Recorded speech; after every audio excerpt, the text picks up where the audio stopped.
Congratulations to both of you! Oh, you've overcome all obstacles and proven yourselves! But, unfortunately, there is only one who can be Penaconie's festive superstar. In the final stage, you will face the defending champion. If you fail, you will lose the opportunity to become the festive superstar. Welcome to the 33rd Scorched Sand Festival's third stage in the 20th season, sponsored by Soul Glad Enterprises, Superstar Showdown!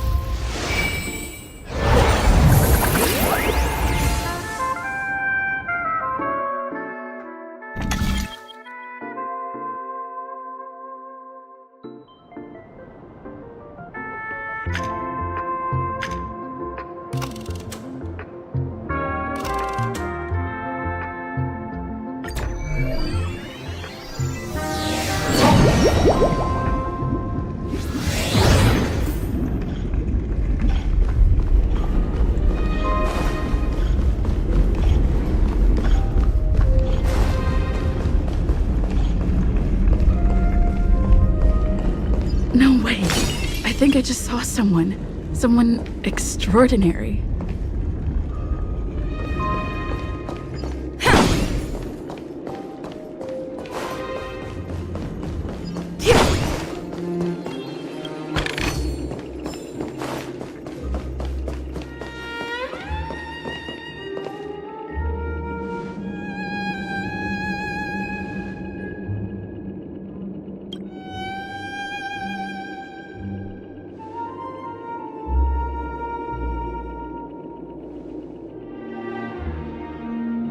Are you a knight of beauty?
Behold, this symbol of pure...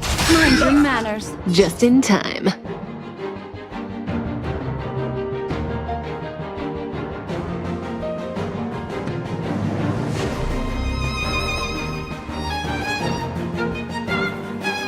Memories are ebb. Beneath the waters lies an endless abyss. Rise to the challenge. Good times never last. Time to say bye. Boom.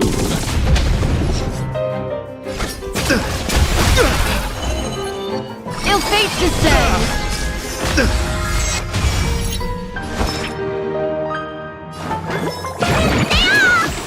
Destiny's hand has truly blessed me. Let the duel commence. Put forth all your might. Lance ablaze! Lance forward! Say bye to breathing. Rise to the challenge. Mind your manners. Confess. Not bad. Ill tidings manifest. Need a doctor? Stand still. Rise to the challenge. Rise. Bear witness. To... Good times never last. Time to say bye. Boom. What do you want to know? Ill fate descends. Memories are ever. Beneath the waters lies an endless Rise abyss. to the challenge.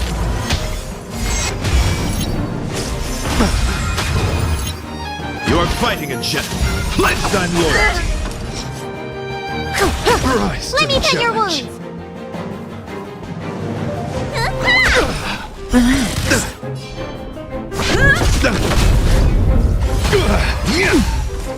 Put forth all your might.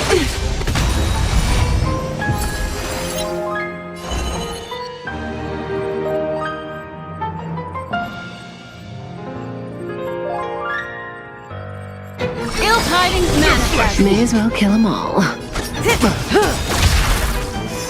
Behold, this symbol of pure... Need a doctor? Lance ablaze! Lance forward! Good times never last. Time to say bye. Boom.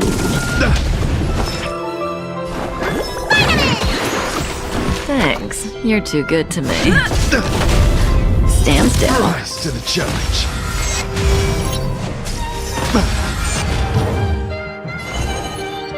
Ill fate Your descends. flesh wound.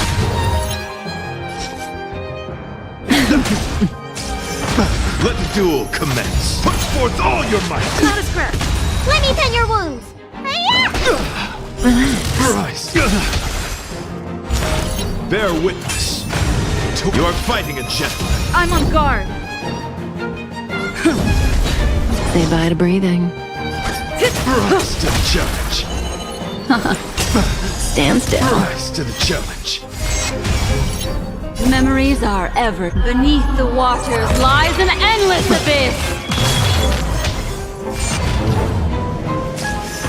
Confess. Put forth all your might. Mind your manners. Didn't hurt.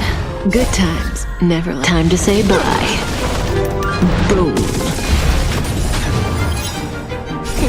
Time to show you. What's in your prescription? Nice teamwork. Not bad. Lance ablaze! Lance forward!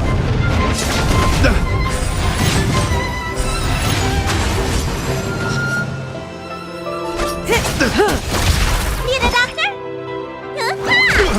Relax. Destiny isn't chosen.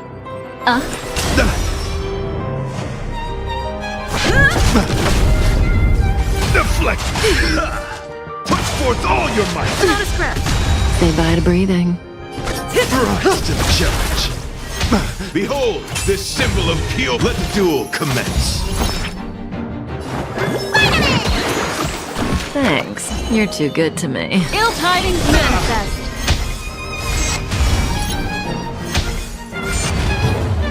Lance at the ready. Rise to the challenge. Stand still. pledged on loyalty. Good Retribution will times, find never you. last. Time to say bye. Boom. Put forth all your might. Mind your manners. May as well kill Memories 'em are all. ever. Beneath the waters lies an endless abyss. Lance ablaze! Lance forward! Rise to the challenge.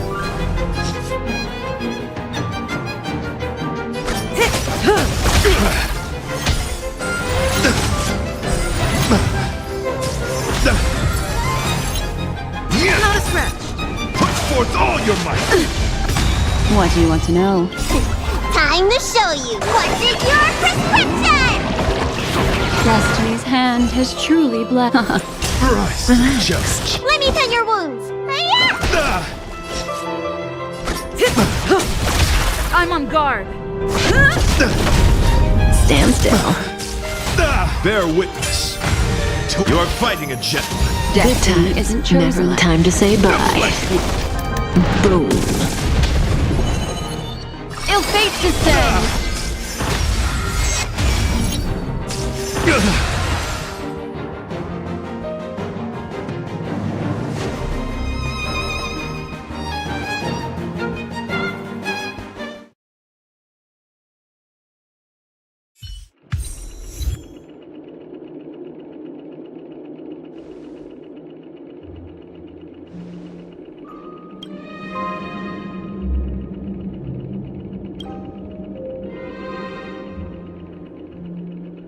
We don't have much time. May fate allow us to meet again, Night of Beauty. In that case, let's make our way to the end. Penaconi's really thronging with talent. I hope we make it in time.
Congratulations to the both of you on becoming the festive superstars of this year's Charmony Festival before entering the Grand Theater.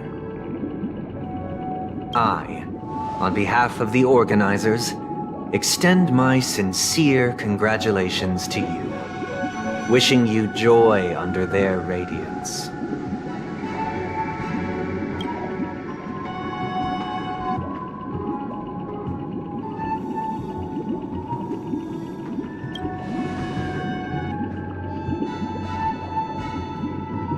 As previously promised, my sister, Mr. Yang, and I have met with the Dream Master. We delved into the truth about Peniconii and its Stellaron, and have come to a consensus. Both I and the Oak family cannot acquiesce to your request. Just as expected. We acknowledge the perspective of you, Nameless. Peniconii does require change, but not as you propose. The planet of festivities cannot and will not revert to a place characterized by chaos, disorder, or anarchy. Through your journey of overcoming obstacles, You must have glimpsed the essence of that era. The vulnerable ruthlessly eliminated. Equality non-existent. Common folk living precarious lives, eking out a dreary existence. Ultimately, only heroes like yourselves manage to achieve success.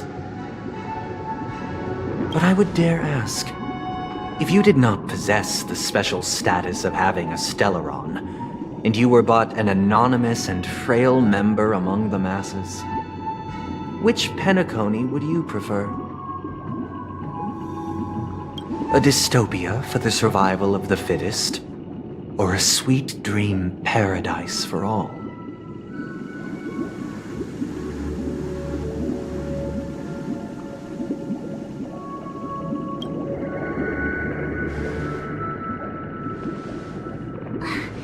That's not the point! Don't let him mislead you!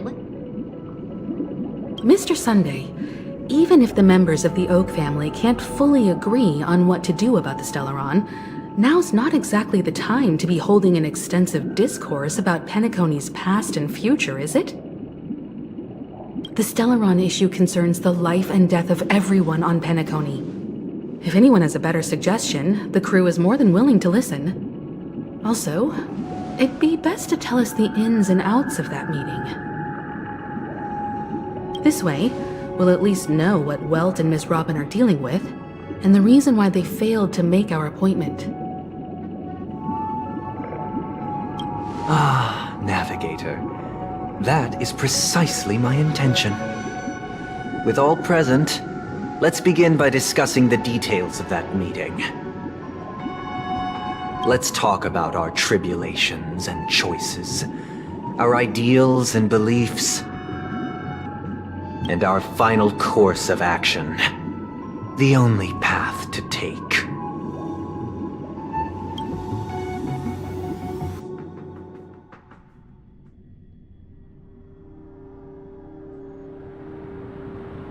You mean to say that for the longest time, there have been scoundrels who would use the Charmony Festival that I have bequeathed to the masses as a tool to realize their ambition?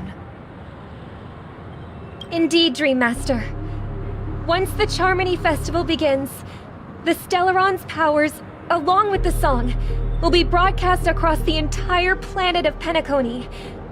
And then everyone in their dreams will be unable to awaken. This is indeed surprising to me. The dreamscape is maintained by the collective effort of the 5 families. If someone were to use the Charmony Festival to recklessly disseminate the power of the Stellaron, this individual must hold a position of great authority. Do you have any suspects? I'd like to ask, did you really not know of the Stellaron's existence? I would have never thought that this Nameless would point the spear at me. Quite astonishing indeed. If I have offended, the Astral Express extends its sincere apologies. But the current circumstances are dire and leave no room for meticulous inquiry. We're doing this out of concern for the Dreamscape's safety. So, if you could, please alleviate our concerns. Dream Master, it's just to prove that the Charmony Festival has nothing to do with the Stellaron. If we're being overly cautious, I will return to the stage to offer tribute in song, just per the arrangement. Sandey, Robin, I've watched you two grow up and know your dispositions like the back of my hand. Both of you, right now, can surely be lauded as their most devout advocates. I already know your resolve. The magnitude of this matter is enormous and cannot be taken lightly. Since Mr. Yang has asked with such earnestness, I will personally respond in kind. If there is a need, the entire Oak family will be mobilized to heed your call. Someday, might I ask you to beseech them to cast their light unto me, and question me in their stead, so that no lies may be concealed? I will do as you command. Robin, could I entrust you to be present as a witness, to document the truth, and to proclaim my innocence, so that all slander may be utterly dispelled? I will do as you command. May thy will be carried out on earth, just as it is in the heavens. Oh, triple-faced soul, please sear his tongue and palms with a hot iron, so that he will not be able to fabricate lies and make false vows. Let us begin. There is nothing else to prepare. Understood. Question. Have you devoted your life to your god, never worshipping other gods? Naturally. Do you love your god as you do yourself, always heeding their admonishments? Naturally. Have you strayed from the path expected by your god, betraying their name? Never. Have you ever been inordinate with your asks of your god, coveting more than the foundation of the creation itself? Never. Then, a final question. Do you swear to fulfill all vows, past, present, and future? With the Eon as my witness, if I do not deliver on my words, or if I renege on my vows, may I be cursed in accordance with divine law. They have seen your faith, and have endorsed your faith. With this, it can be evidenced... Just a moment. What is it, Mr. Yang? I have another question I hope to have answered. To my understanding, the family's harmony and prosperity have never relied on so-called divine laws. The god you both mentioned, are they truly Xipe? Mr. Yang should know that those belonging to the family toil together as if they were kin, embracing solidarity and unity under their light. All duplicity is laid bare before the harmony. Such a delicate and complex symphony. Which other god could perfectly harmonize this, if not for the Great One, Xipe? Perfectly harmonize. Therein lies the problem. It isn't an outsider lurking in the shadows who changed the harmony, but a dissonance that has surreptitiously emerged from within this very symphony itself. In the distant past, there existed an Eon. With one flick of the wrist, they crafted the laws of the cosmos. Their followers formed the Beyond the Sky Choir, spreading solemn and reverent hymns throughout the universe. Later, they fell. The route traversed by this Eon clashed with the harmony, ultimately being absorbed and fused into it. The chorus that once reverberated across worlds fell silent, and when it echoed anew, it was transformed into the hymn of harmony. Though an eon may perish, paths with no masters still linger. In the all-forgiving harmony, echoes of bygone dissonance may subtly arise. Mr. Yang, being overly astute can be a detriment, especially when you find yourself alone and without allies. So this is how it is. For the sake of our grand cause, Sandei, please afford these two an opportunity to rest.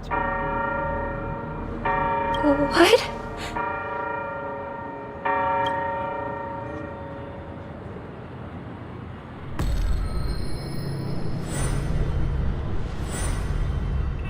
Sorry, Robin. It's just you. I did not wish for you to know this. It's a pity that things have turned out this way. So, this is the true reason I can't sing? The shadow that envelops Peniconii is actually... We were never children of the harmony. Our ideal paradise could not have been crafted by Xipe. True bliss can only be guaranteed by the one who transcends the many. Within the foundation of law, humanity establishes civilization,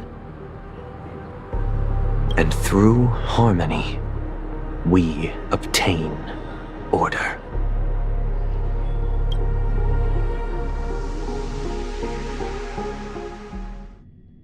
Unbelievable.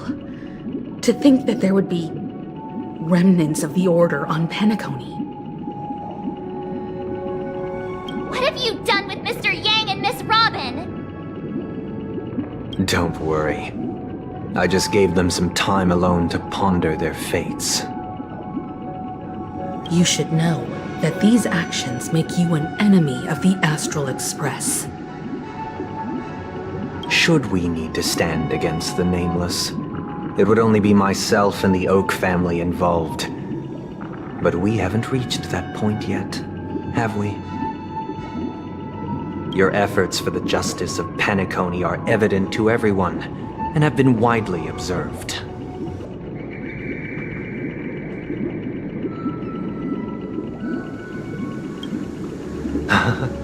Patience is a virtue.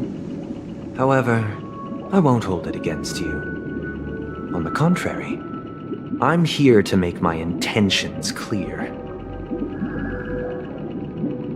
If it is the Order that drove you to imprison Welt and Robin, and you're using them to coerce our compliance, then there'll be no point in entertaining any type of discussion. You're mistaken, Miss Himiko. They are in very safe hands, and just as the family has always proclaimed, no one can be harmed in the dreamscape, least of all in the beautiful new world belonging to the Order. Peniconii and the entire universe have witnessed far too much innocent bloodshed. The strong wield their blades against the weak, and the victors push the vanquished to the brink of life. Natural selection. The world abides by this principle, establishing the well-being of humanity atop the corpses of the downtrodden. Only we, or rather, I, possess the power to put an end to this farce. So you've decided to resurrect a dead Eon? No one's ever done such a thing. If Miss Himiko is interested, let's draw back the veil and speak candidly. I've always firmly believed that people can understand one another through peaceful means.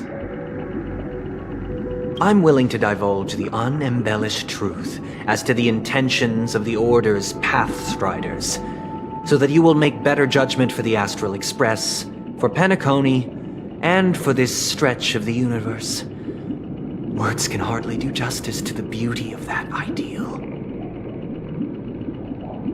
So, come with me, everyone. Let us retrace our steps and see once again where this road leads.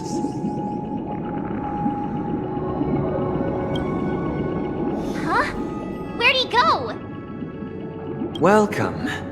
This isn't any location in Penaconi's dreamscape. It's my inner world. The reason the scenery before you remains unchanged is because your consciousness has drawn on similar concepts to fill in the gaps.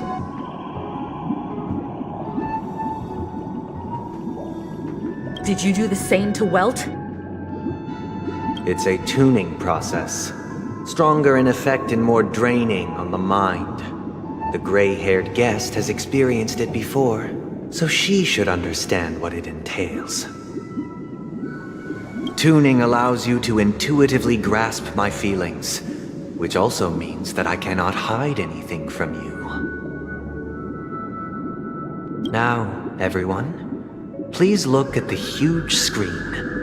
The road we once took begins here. From this point on, you will witness the numerous decisions I've faced. I've selected a portion of these to share with you.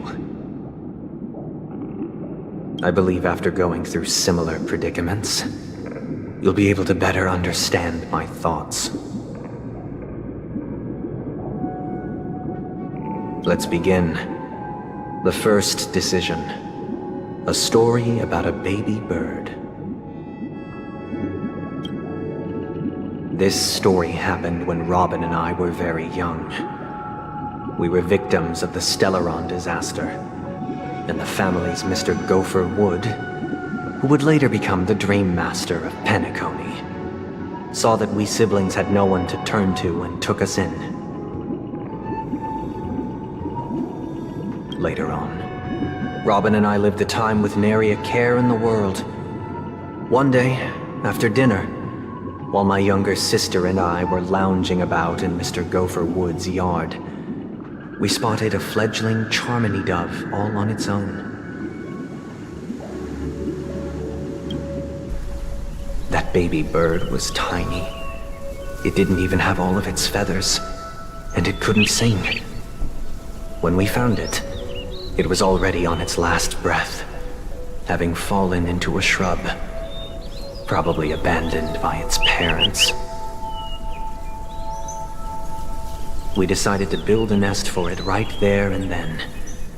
However, thinking back, that winter was unusually cold, with fierce winds at night in the yard, not to mention the many poisonous bugs and wild beasts in the vicinity. It was clear that if we left the fledgling in the yard, it stood no chance of surviving until spring.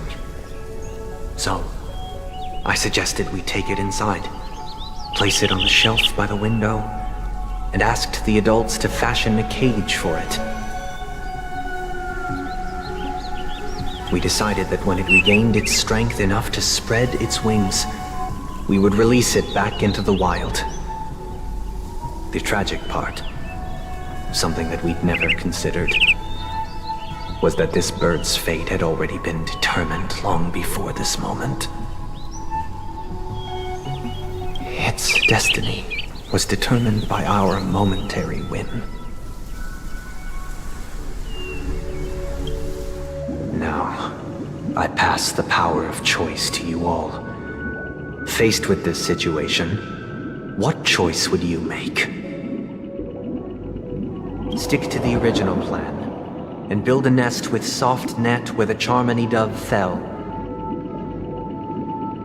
Or build a cage for it, and feed it, giving it the utmost care from within the warmth of a home. I eagerly await your answer.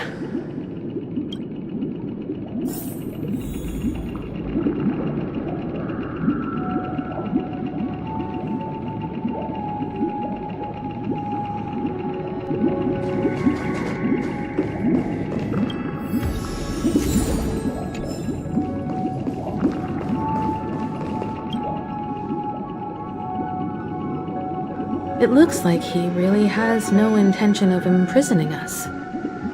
If it's just a quiz, I suppose it's fine to humor him.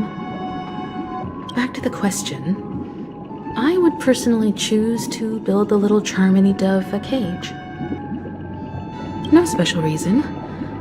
I do think that a fledgling should have the right to fly into the sky. But if it can't even live to that point, then there's nothing to talk about to begin with.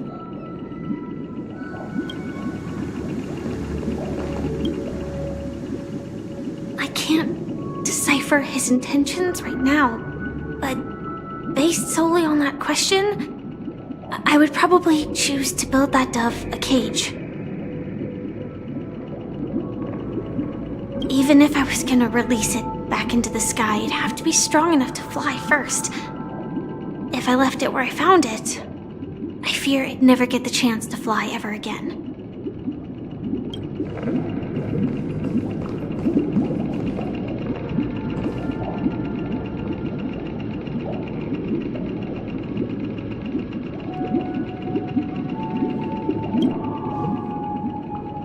That guy just casually throws this kind of question at us?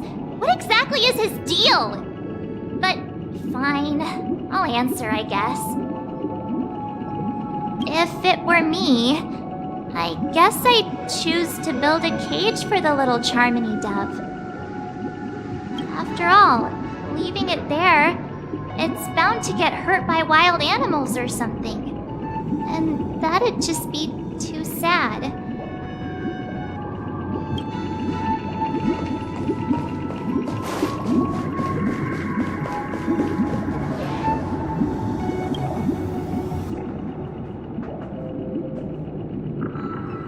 I'm happy to see that you made a choice similar to ours.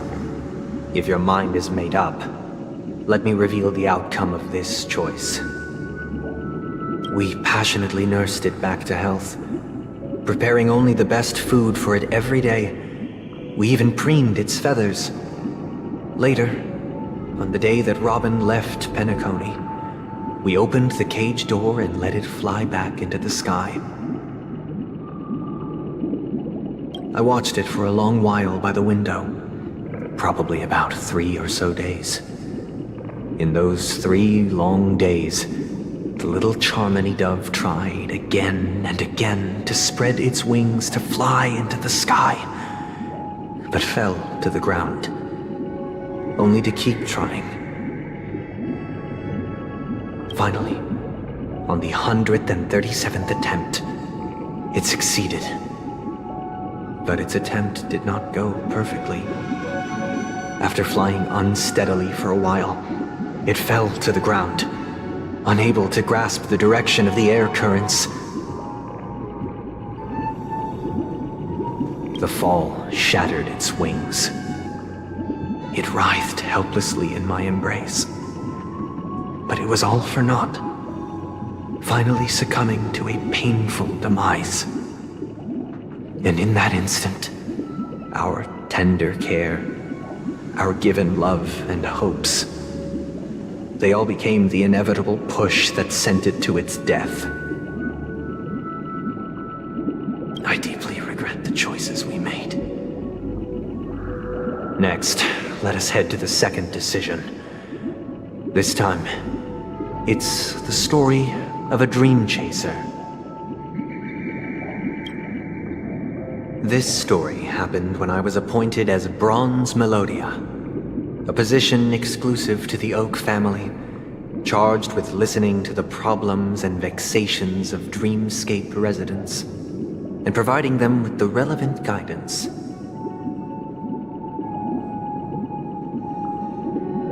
It was during that period that I had the opportunity to hear voices from all corners of the dreamscape.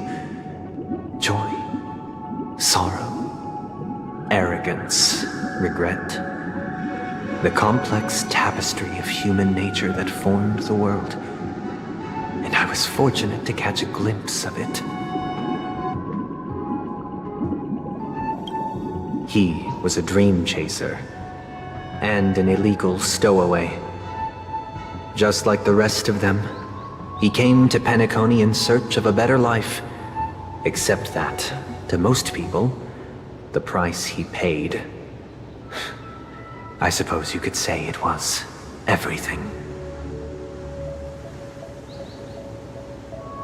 He told me I sold everything I could at home. The house, the land, even his 2 children.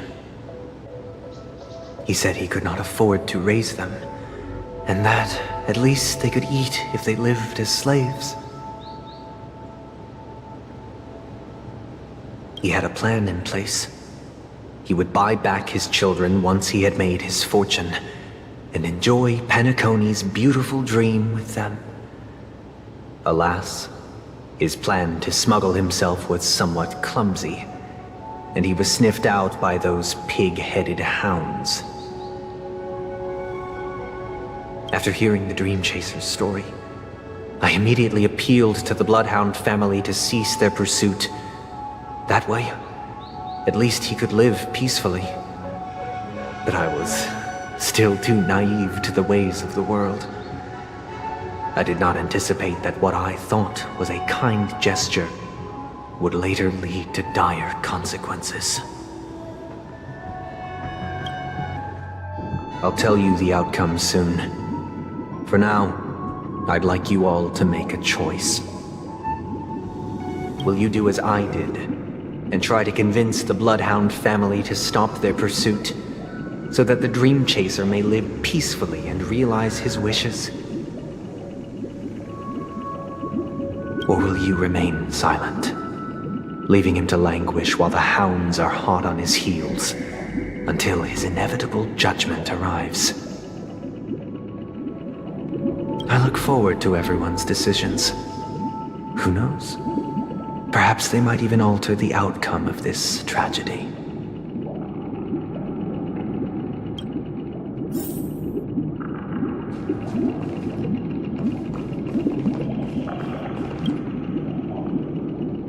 A Dream Chaser story. If I acted out of kindness, I would probably ask the Bloodhounds to stop their pursuit and lend him a hand. But what cruel repercussion would this choice result in? I think Sandei must have been deeply impressed by the limitations of the strong defending the weak through this incident.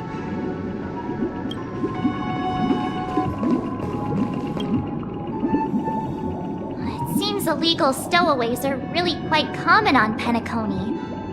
But that guy in the story, I don't think he deserves any sympathy at all.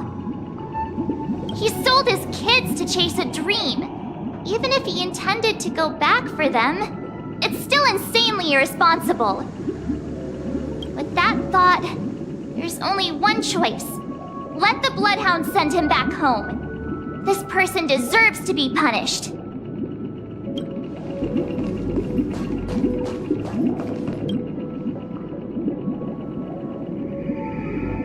This question... Surely it has some connection to the baby bird story. And this connection is precisely the breakthrough Sandei aims to use to persuade us. I'd probably choose to ask the Bloodhounds to cease their pursuit.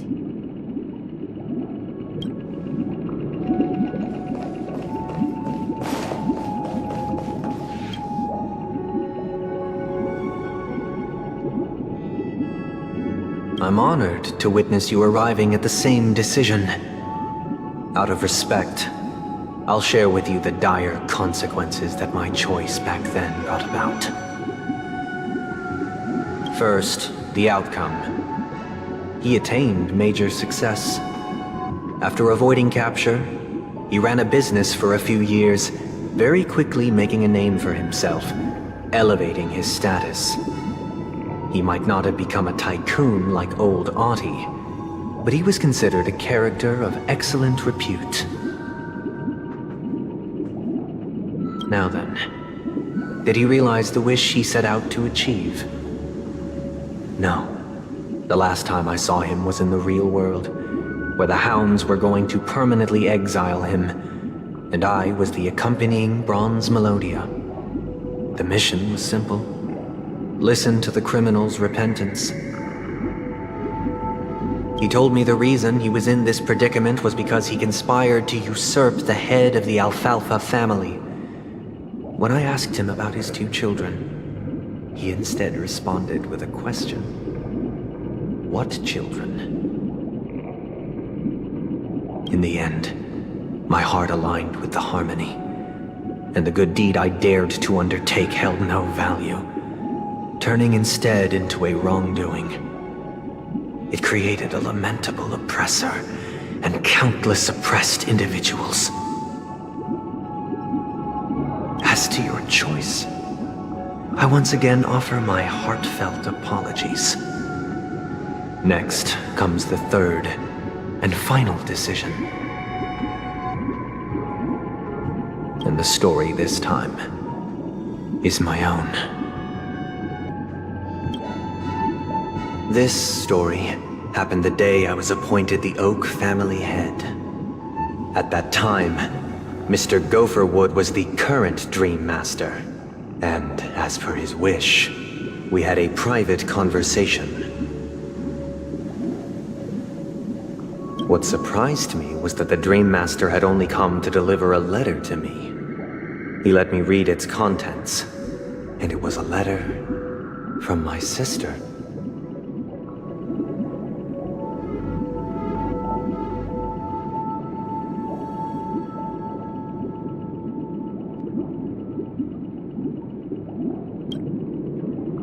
The letter contained the usual pleasantries, anecdotes from her travels, nothing out of the ordinary.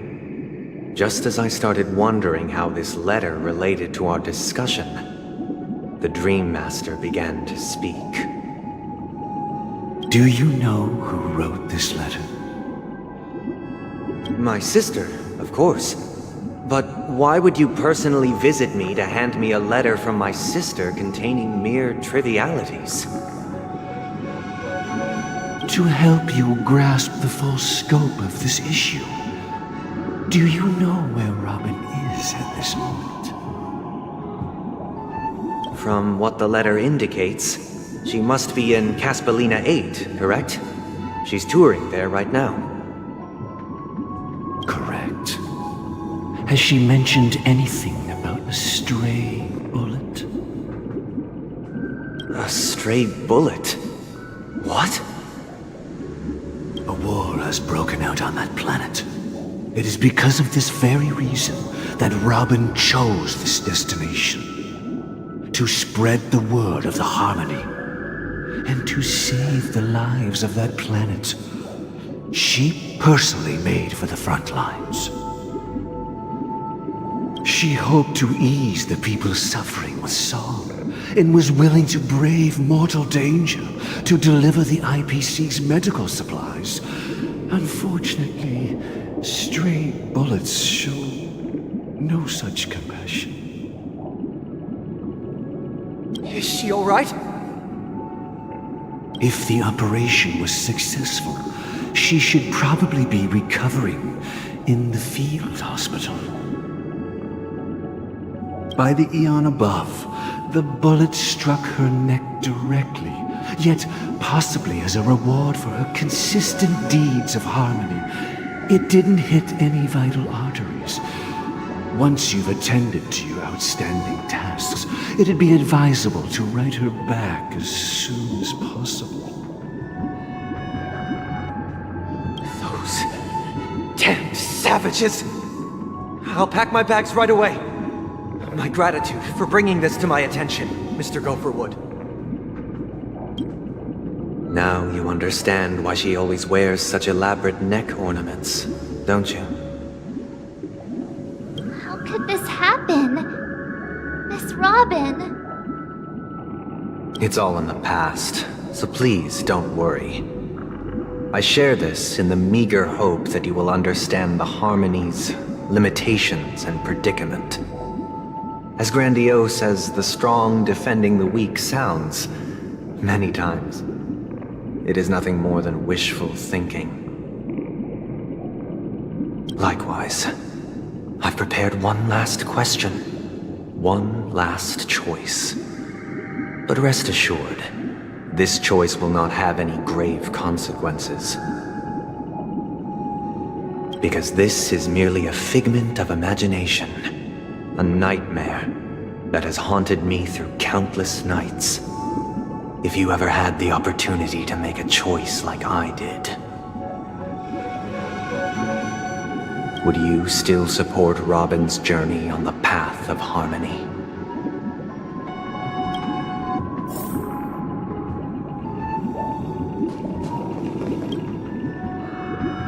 I often feel like I've dreamt of similar scenes on certain nights. In the dream, I see blurry faces.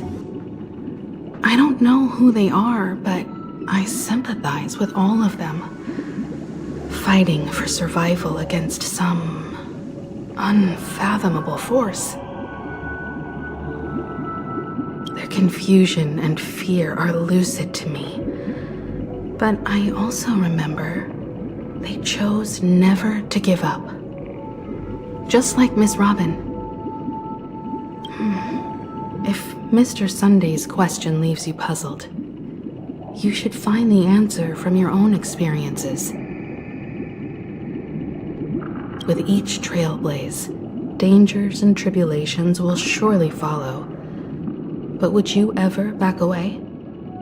Would you stop March and Don Hung from reaching their next destination? I believe you have an answer of your own in your heart.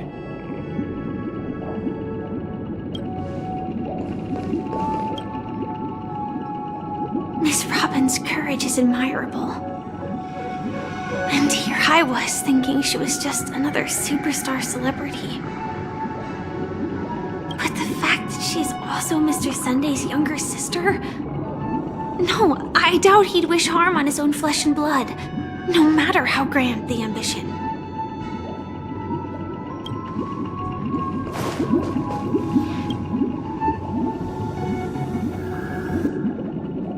I can't believe that happened to Miss Robin. The strong defending the weak is a great mantra, but if I had to pay such a price, I don't know what I'd do.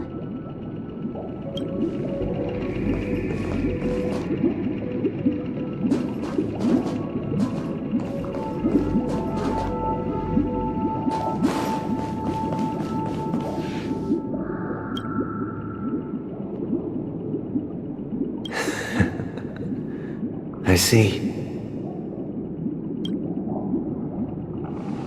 I am now aware of everyone's stances. Raising these questions merely serves to illustrate one point. The plight of Peniconii cannot be salvaged by the harmony. The true foundation for a sweet dream paradise can only be established through the order where the strong govern the weak. I know the suffering of being tormented, the turmoil of losing your way, how sorrow and even despair set in when matters don't work out. All of this causes me unending pain, because this is not what happiness is at all. We must teach the weak how to live a happy life. And this life isn't some noble propriety that the upper crust preaches, but in definitive terms, a way of survival that belongs to everyone.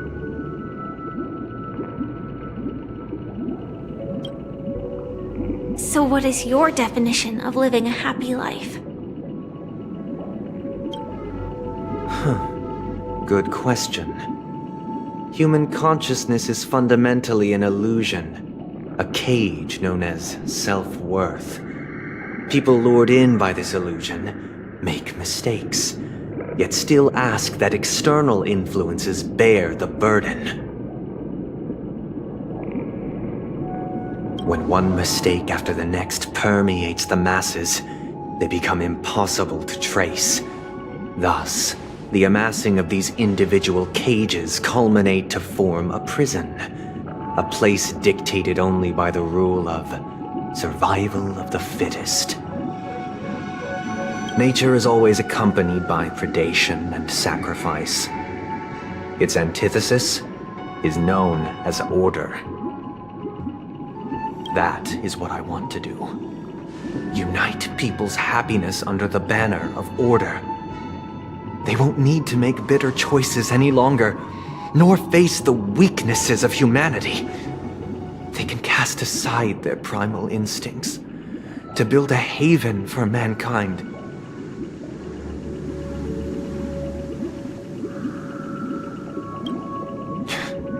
Simply describing thoughts is far too abstract, so allow me to provide a simple example. As you all may know, there are societal norms like weekends and long weekends that exist on some worlds. During these hard-earned rest days, people are given the chance to extricate themselves from the stresses of everyday life, allowing a certain tranquility to return to their souls. And it is only on these days that people do not have to adhere to the law where the strong prey on the weak. They can live out their lives happily during these brief intermissions. It's just a pity that 2 or 3 days are still too fleeting compared to the span of a lifetime. From where I stand, society's ideal system should be 7 rest days. Following Sunday, there should ensue a second, a third, and indeed an infinite procession of Sundays. This should be the face of the new world. Idyllic, eternal, peaceful days.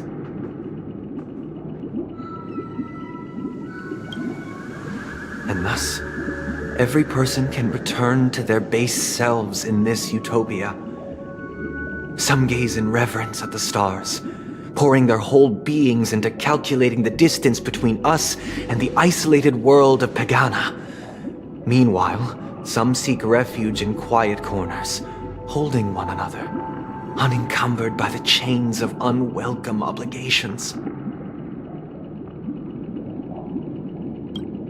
There would be no need to bear the hardships of reality. Only in this way can humanity face the inevitable end with the purest of spirit, living a life of dignity. This is what it is to live in bliss. Miss Firefly, you who are stricken with entropy loss syndrome, you of all would surely understand this.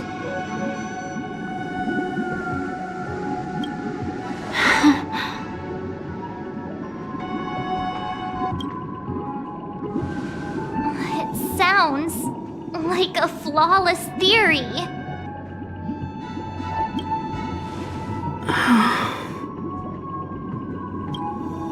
But what is the price to attain all this? The cost is minute, merely a personal and eternal sacrifice. If this paradise is to be maintained for everyone, someone must remain trapped in solitary awakening until the end of the cosmos. Awakening. Which means that this so-called paradise is still a dream. Stepping into this paradise means forsaking reality, correct?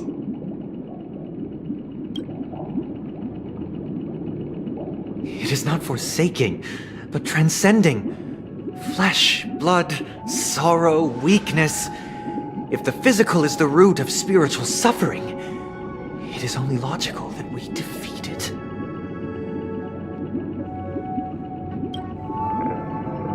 But in this supposed bliss, people won't have defeated their demons. The chance to overcome their tribulations would be forever lost to them. In other words, it is an escape. That's another way of understanding it. But there is no shame in escape. On the contrary, the seeds of escape exist in everyone's hearts.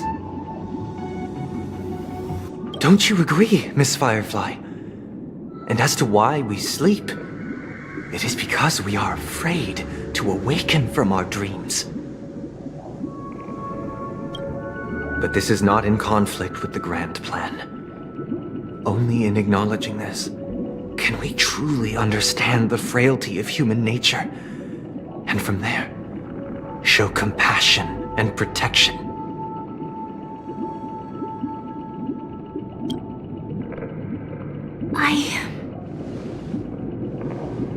I admit that you are a born leader. Your perspective on humanity brims with pessimism. Yet you express compassion for all, even when your heart pities them. But unlike you, I live for the self. From my perspective, individuals making choices for themselves is their birthright. The want to escape may be innate in the weak. But whether they are weak or not, it is not up to another to decide. Perhaps in your mind, you also view me as weak?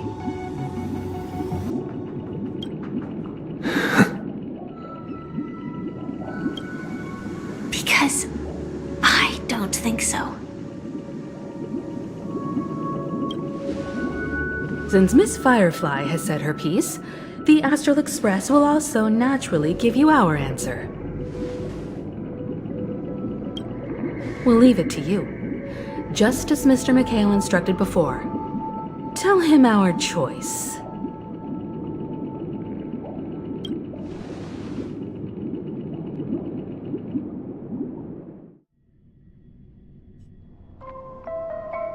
What is this place? Does this place ring any bells, Misha?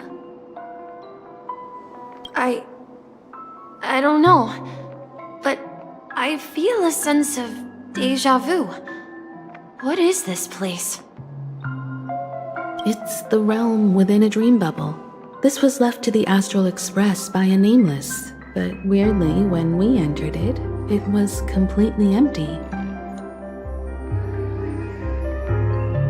Dr. Edward from the Dreamscape sales store told me that dreams are formed from memories, and a dream bubble can't take shape if its core is empty.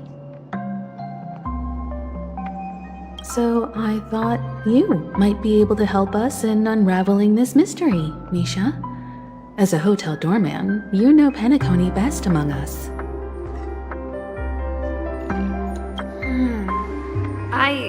I don't know much about dream bubbles, but if you want to figure out what this mansion is, I'll do my best. I'm counting on you then. Himeko, I still don't get it. Why were you so sure that Misha had a connection with this dream bubble? I wasn't sure. It was just a hunch. But since Misha feels familiar with this place, my hunch might be correct.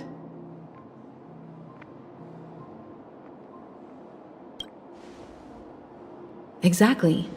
This is where you and Firefly encountered death, which we now know as dormancy. Considering its connection to Dreamflux Reef, it's not surprising it appeared here.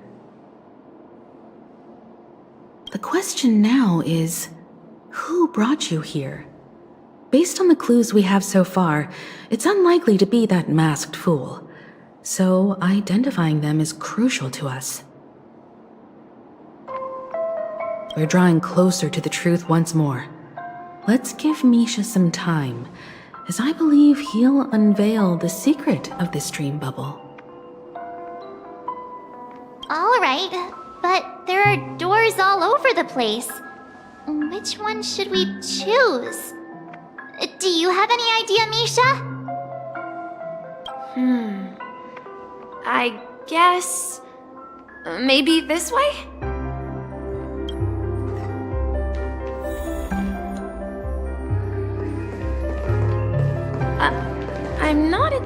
entirely sure, but let's give it a try.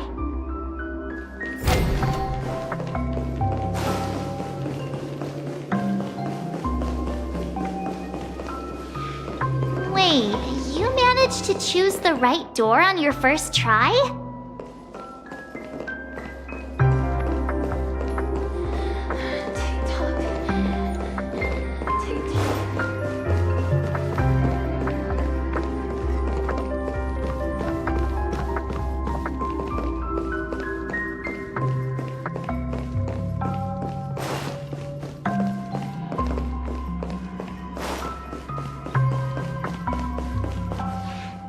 Weird. This place is quite different from the hotel. But I feel like I've been here before, and even lived here for a while. If I remember correctly, there should be a fireplace down that hallway. Clocky and I used to sit by the fire, listening to the crackling of firewood. And the room on the other side was the toy room. I loved spreading out all the toys from the box on the floor and making up stories for each of them. Hold on. This doesn't make sense. Didn't I grow up in Dreamflux Reef? So, what is this place? This could be a case of amnesia. Don't worry, Misha. It's common for everyone to forget certain aspects of the past. Those memories haven't vanished. They're just lying in the depths of your mind. We can surely get them back. Since this place seems familiar to you, why don't we explore a few more rooms and see if you can recall anything more? Yeah, then let's check out the rooms I just mentioned.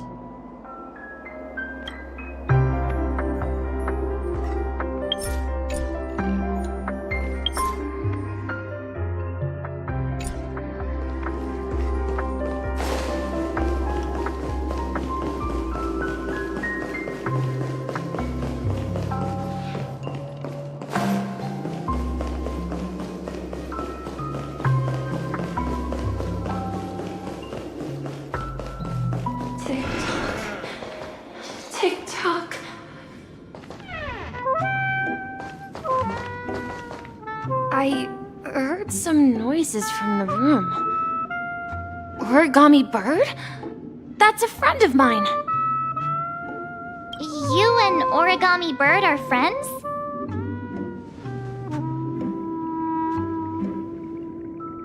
Yeah.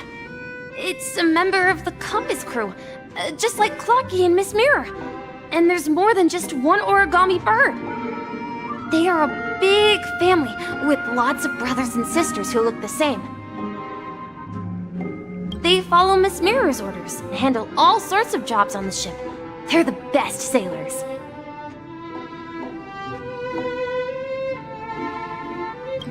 Sailors?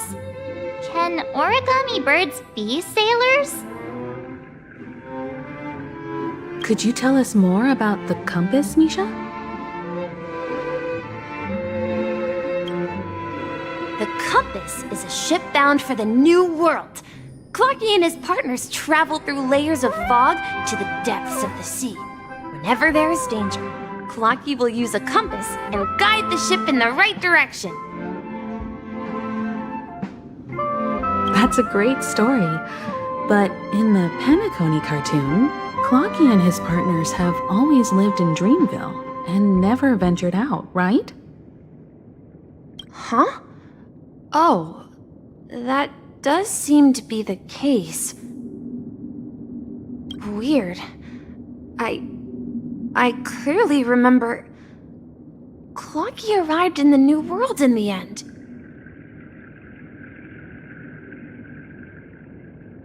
Perhaps Clocky has a hidden past.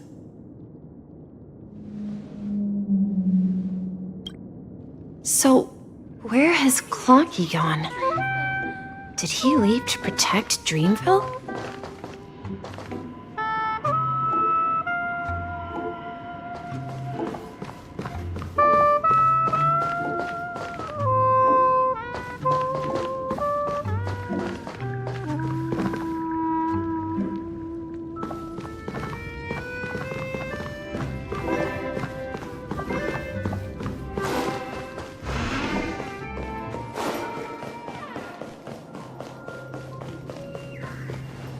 Mikhail, that's the name.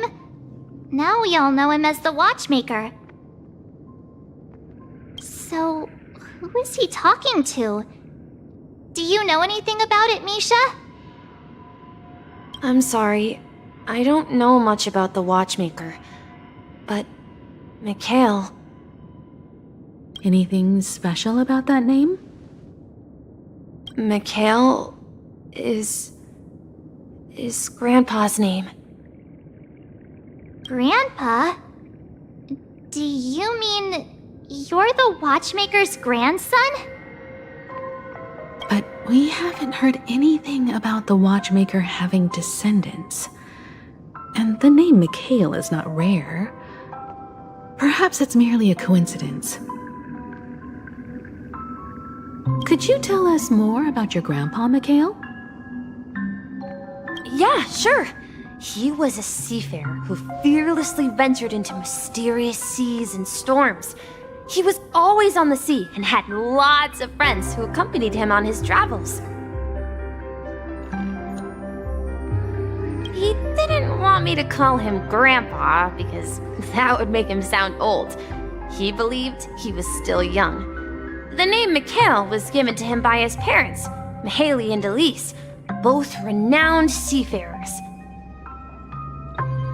Every time he came back, he'd share his logbook with me and tell me about his adventures at sea.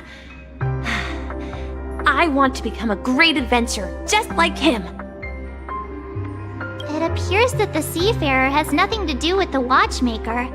So, perhaps it's just a coincidence? So, where is your grandpa now?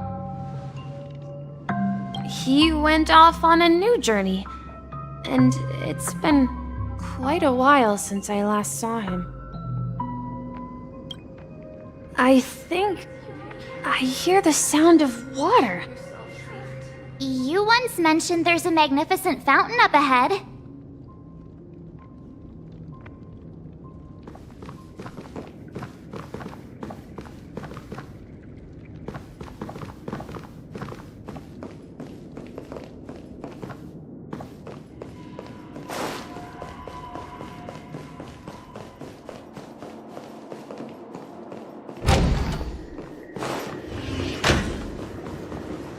Look, there it is!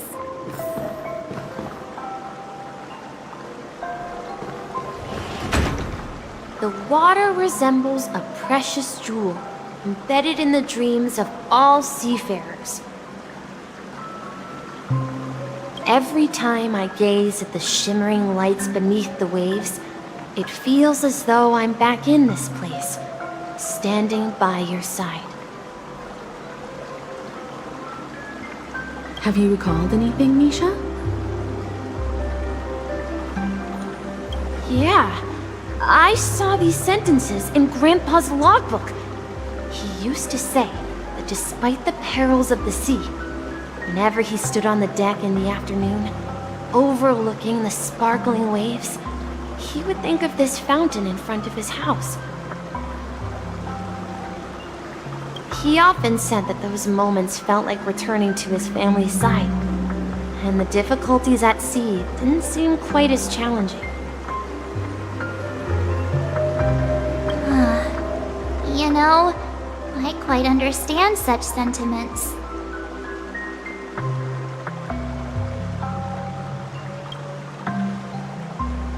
I'm not an elder. I was just being a bit sentimental. Perhaps every adventurer far from home carries a fountain within their soul. Even though the other side of the sea remains shrouded in the unknown, the fountain in front of his house serves as a compass, leading him back to his cherished ones. Yeah. While Grandpa was at home, we would stand by the fountain and place the compass, a toy boat that I made, into the pool. Back then, I would ask him when I could go on adventures like him, and he would always laugh and say I was still too young. It seems this Mikhail is truly a seafarer and has nothing to do with the watchmaker. Yeah. Based on Misha's recollections, the scenes in the dream bubble appear to be his childhood memories. But this raises more questions. According to Misha, he was clearly born on an oceanic planet and led an ordinary life, with no connection to Peniconia at all. Could this be some sort of metaphor? Perhaps the sea refers to the memory zone. I'm sorry. I don't know, but my memories keep pouring out uncontrollably, like water flowing from a fountain. Perhaps I'll remember more things if we go further.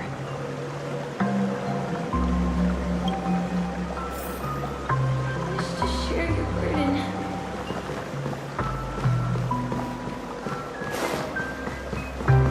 We're going to the opposite side, right? No, we should turn left here.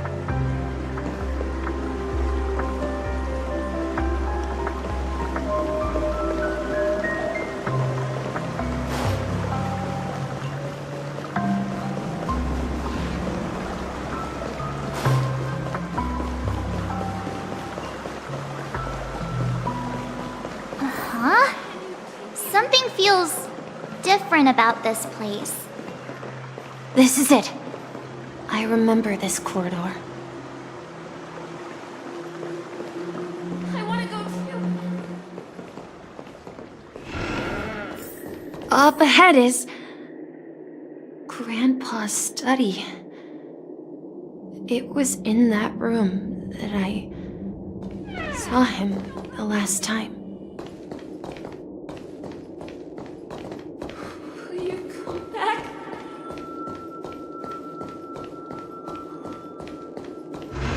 We can't do so many things in the correct direction!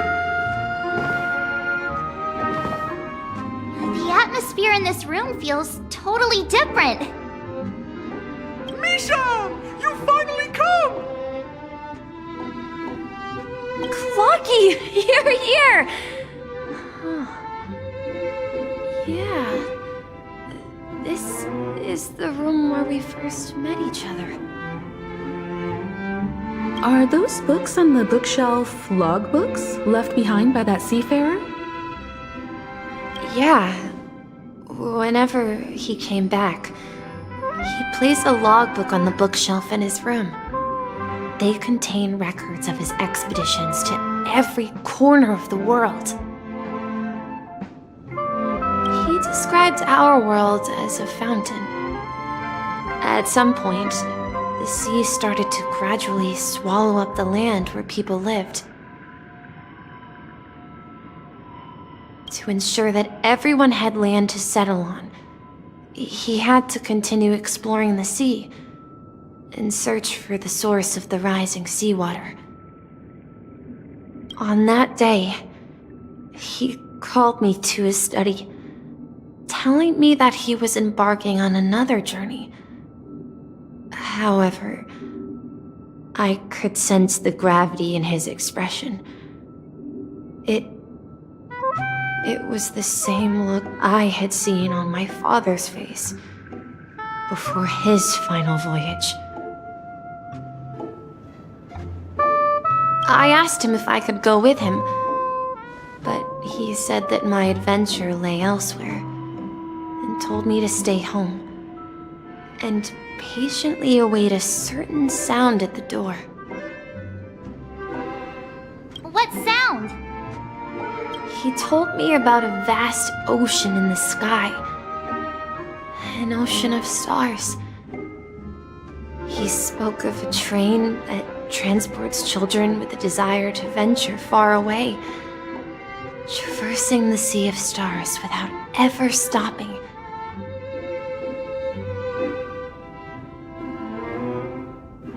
He said that he knew the crew on the train, and that he had asked them to take me along.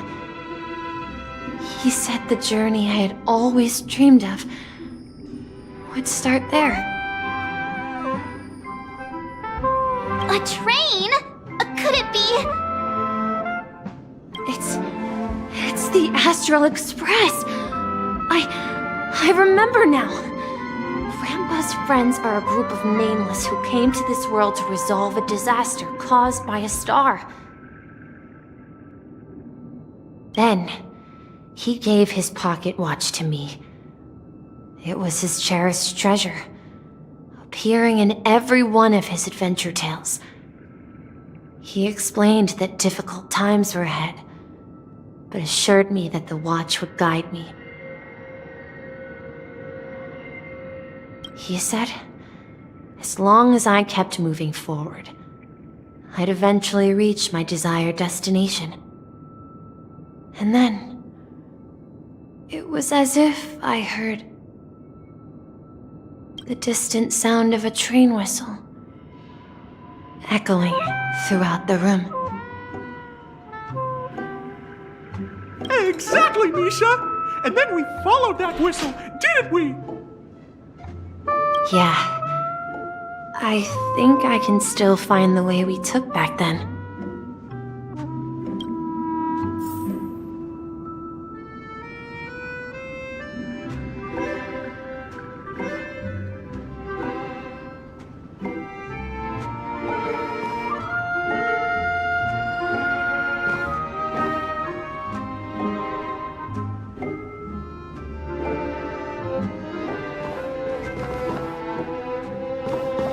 This is the dream jigsaw, right? So we're supposed to find the exit. But where can we find the last piece? Do you remember? You said you obtained a mysterious shard when you stumbled into this place. Hey, the shape seems to match. So this shard is also connected to Misha? Looks like we're just one step from revealing the truth. Let's get to the other side and investigate.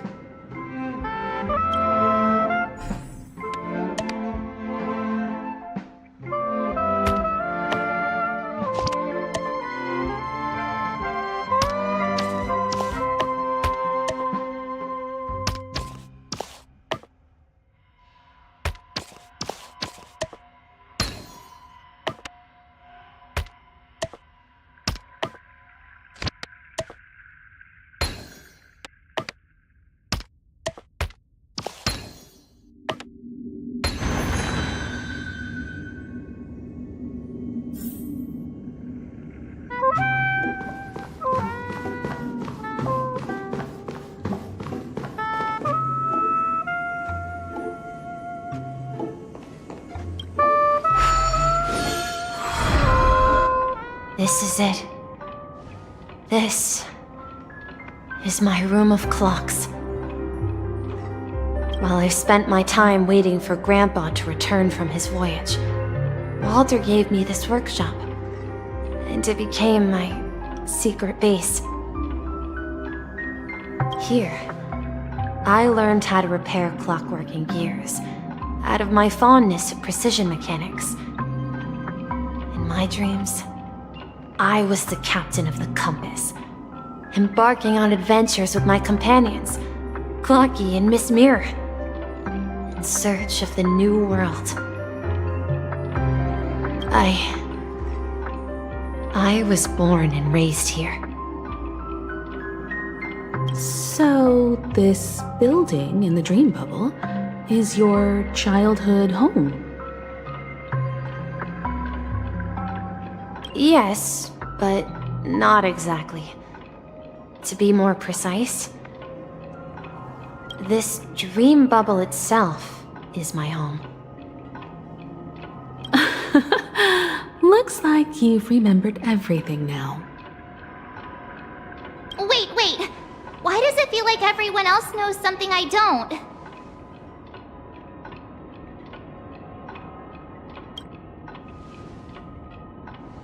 March, do you remember when she mentioned the clocky that only she could see?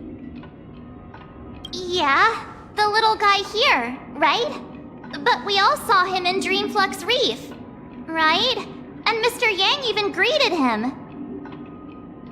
Looks like everyone on the Astral Express has a childlike spirit. The answer lies in the Astral Express. Her experience shows that neither Firefly nor Acheron can see this clocky. And when we were in Dreamflux Reef, you may have noticed that for some reason, nobody outside of the crew had ever talked with Clocky.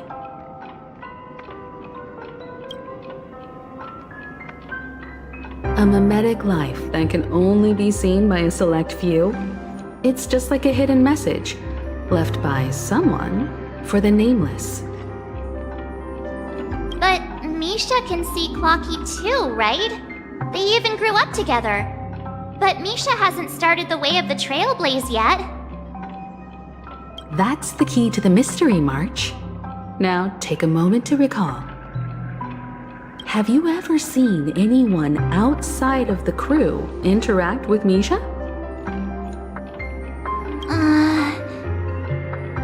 Wait. No way! That's the answer, March 7th. This dream bubble is the place where I was born. And I'm a dweller in this dream. Just like a Memory Zone meme. I should have stayed here and waited for you. But when reality and memories merged, I unconsciously pushed open that door and left the bubble with Clocky. So it's not that the Watchmaker's dream bubble is empty, but rather the stuff inside ran away? And the whistle you heard was the sound of the Express arriving at Peniconey? That's one way to see it, but I believe there's a longer story behind all this. It's best for Misha himself to explain all the details. How about we start with your name? Now, should we call you Misha, or...? Thank you all for helping me rediscover my true self. Now, please allow me to reintroduce myself. I was born on Lushaka, in the Presmere system, adopted by seafarers Mikhail and Char. They gave me a treasure, a name that carried their hopes.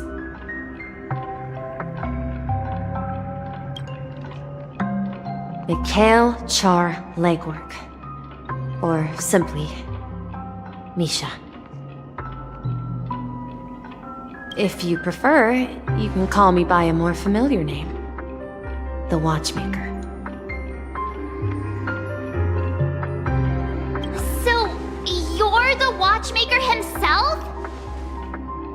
Unfortunately, that legendary figure is no more. I am only a reflection of his life. As for the child who has been with you, he's the innocent protagonist of Misha's childhood dream. A friend of Clocky, a young apprentice, and a future mechanic on the Express.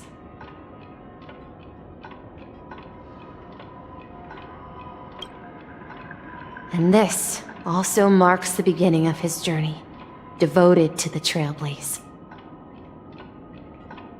At the end of the journey, I left this little flame, which I so cherished, in my deepest dreams, hoping to pass it on to the nameless of future generations.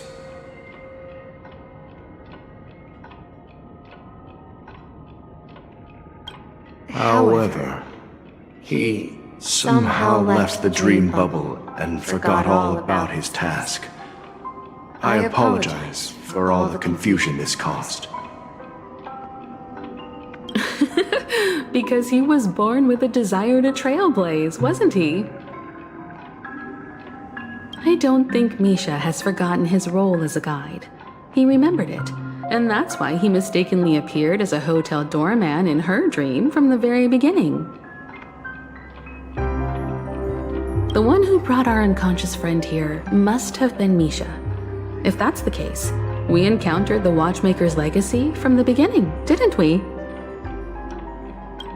Well, I have a sarcastic friend who says I always take big detours and end up back where I started. Perhaps that's what every nameless has to go through. But in the end, you found me. I'm sure you're all wondering what my legacy is. I believe my hound has mentioned the Stellaron and my wealth. If I may apologize, the Stellaron part is real. As for my wealth, however, it's nothing more than a baseless rumor. I left my homeland as a child and embarked on the journey of Trailblaze. I traveled to various planets until finally reaching Asdana, where my friends and I built the original Peniconie and fought for its future ever since. I've been moving forward all my life, doing what I could to overcome the obstacles in my path. But ultimately, my journey reached its end, and I left behind no possessions worth entrusting. So, if you ask what's left within this worn-out train engine that can be called a legacy, I suppose it's the things that are still burning in the engine's furnace. Now that you're well aware of the current situation of Peniconie, I certainly hope that you'll help me get this world back on track. But I'll leave that decision to you, for the path of Trailblaze is never paved by others. All I have for you is a story and 2 gifts. I want to give you my pocket watch. It has accompanied me throughout my long journey, guiding that naive child forward, and has been blessed with the presence of so many great people up to this day. And my hat, too. The one who navigated for me placed it on my head and planted a fanciful thought in my mind. The trailblazing expedition will never end. Now, it's time for you to make your choice. Once you've made up your mind, open that door and enter the long dream of an old man. I'll be waiting for you at the end of this corridor of time. All right, everyone, let's make a decision. Although I don't think anyone will have any objections.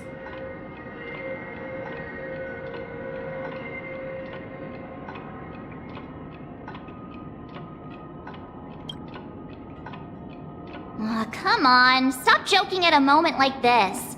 We've come this far. Surely there's no other option than moving forward. In that case, the vote stands at 2-1. Then let's proceed together to the end of this dream and tell Mikhail our decision.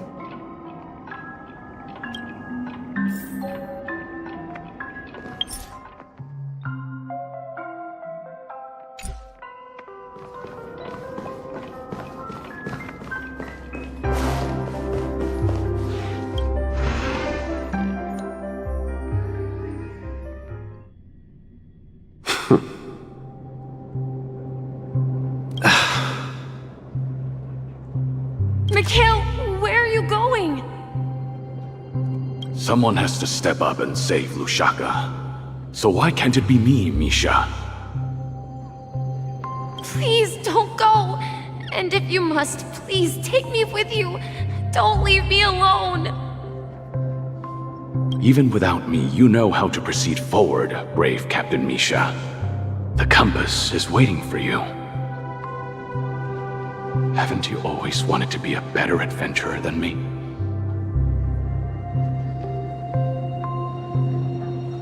Now go, board that train and start your journey. Where are you going, Mikhail? I'm going to clean the floor in the parlor car. I've promised the conductor. Wait, first tell me, did you fix this watch? Yeah? I know what it looked like before. Its chain was broken, the back case torn, and the marks on the dial all worn out. How did you manage to fix it? Well, it's hard to explain, but I knew it could be fixed. It's the hands, Mr. Amundsen. Its hands were intact and pointing in the right direction, so I knew there would be a way to fix the rest. I see. You'll work with me from now on. Haven't you always wanted to tinker with this train?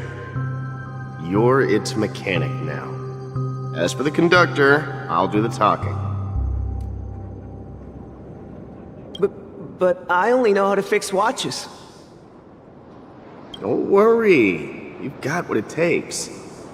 I'll teach you what you need to know. Where are you going, legwork? It's time to head to our next stop.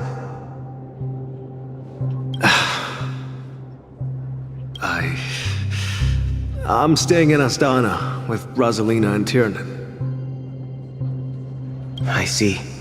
This place reminds you of home.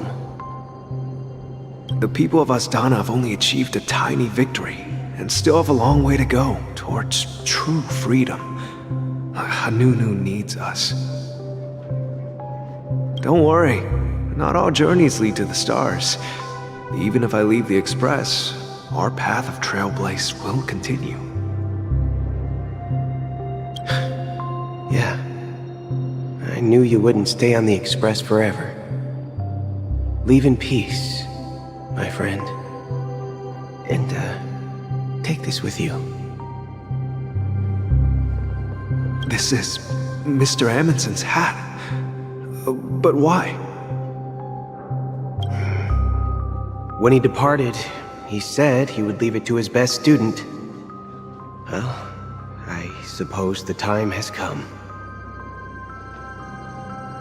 Farewell, legwork. Take care of Tiernan and Rosalina. And don't forget to write to us.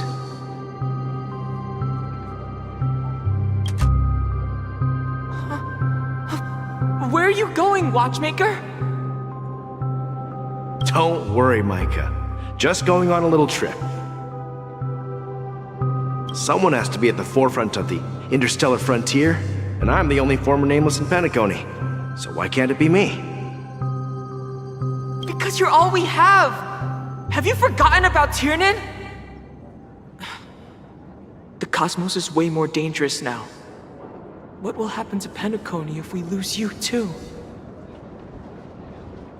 But what will happen to Peniconie if we don't find a way out?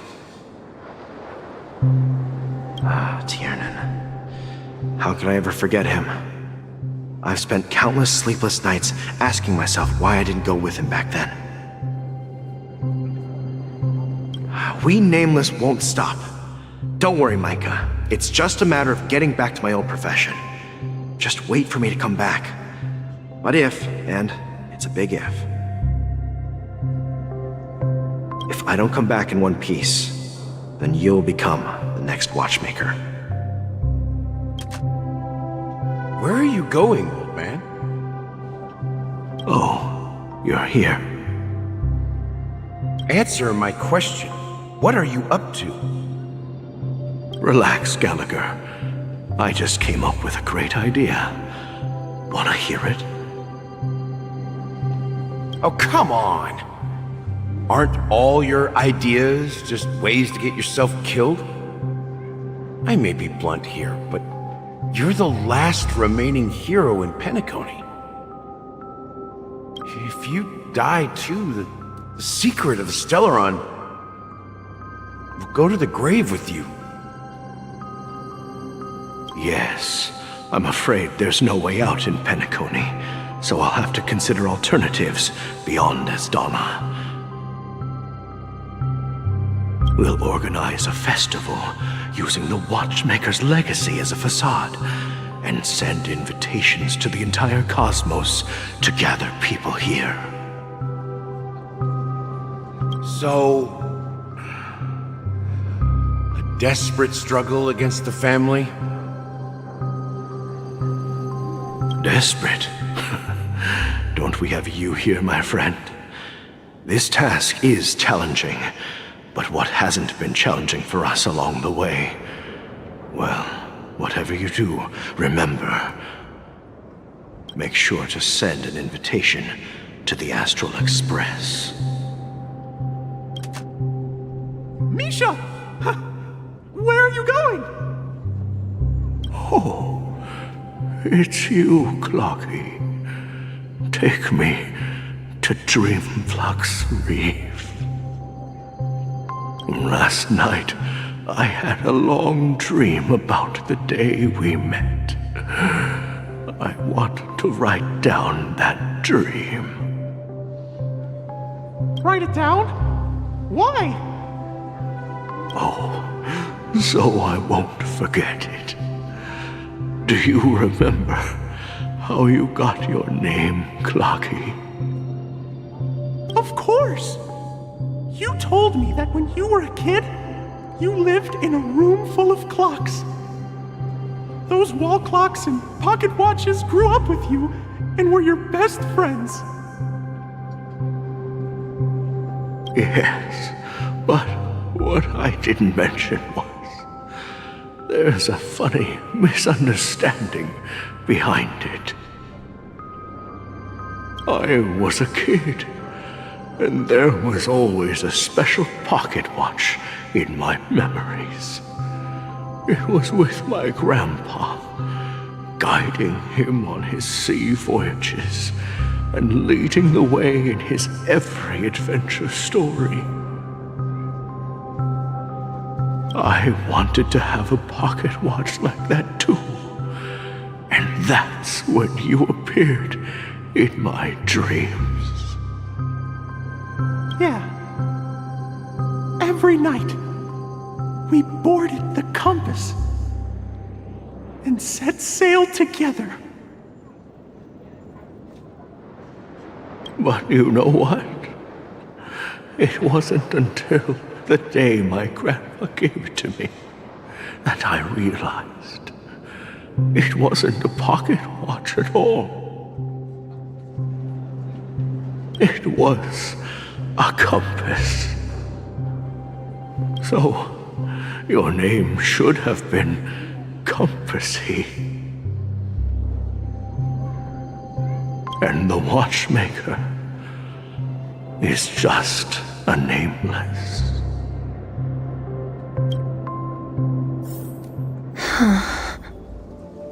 We've arrived at Dreamflux Reef. So, where to next? You know, Clocky, I don't think I'll be going anywhere else.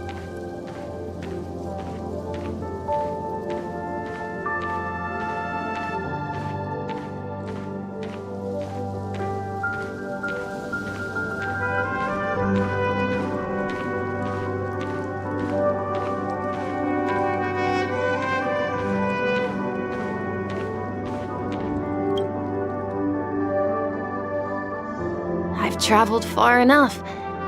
It's time for a little break. Oh. So, we'll set out again. When you're rested? No. I'll stay here. And then, this is where it ends. This is... where it ends? What do you mean, Misha? You told me that the trailblazing expedition would never end.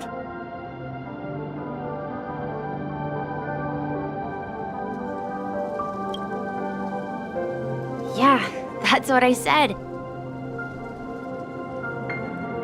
So now, it's up to you to decide your next destination.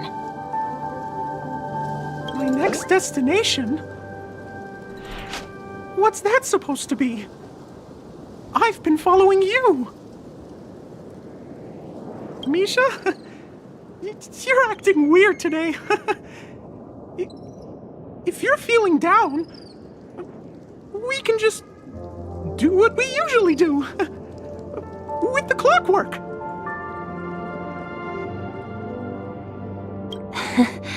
No, I'm not feeling down. As for clockwork, yeah, it resolves all problems in this dream. So, do you know what clockwork actually is?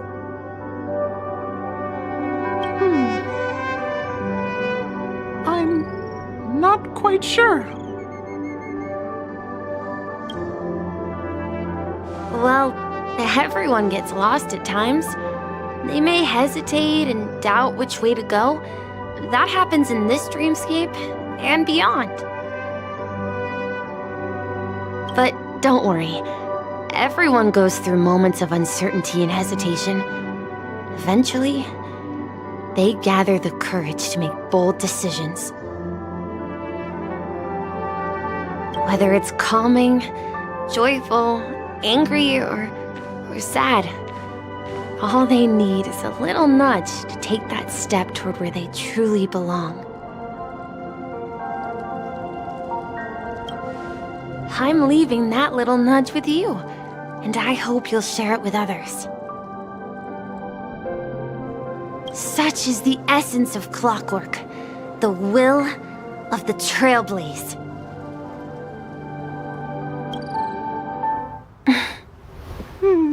Clocky's hands spin around non-stop, indicating confusion, frustration, and weakness. But ultimately, people still need to move forward. Just like your hands, always pointing ahead. This is where my journey ends. From now on, it is your path to walk. Trailblazing means taking paths your predecessors forswore and venturing even further. The Peniconii in Mikhail's dreams does not belong to order.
That Eon would cast a glance at Peniconii at a time like this.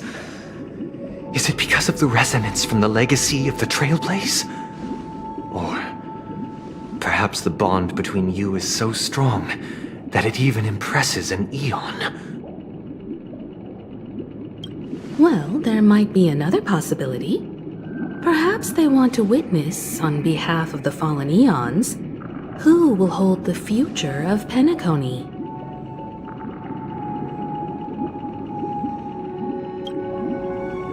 If that's the case, on behalf of the Dream Master of Peniconie and the 107,336 members of the Oak family, I'm extending a formal invitation to all of you. I'm cordially inviting you all to the Peniconie Grand Theater to participate in the upcoming Charmony Festival. And, of course, you won't be in the audience, but on center stage. Since the future of the Stellaron, Peniconie, and even the entire cosmos is at stake, let's draw a conclusion there, in all fairness. If you truly believe in Akavili's path, then show me their courage and determination.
Please stay tuned.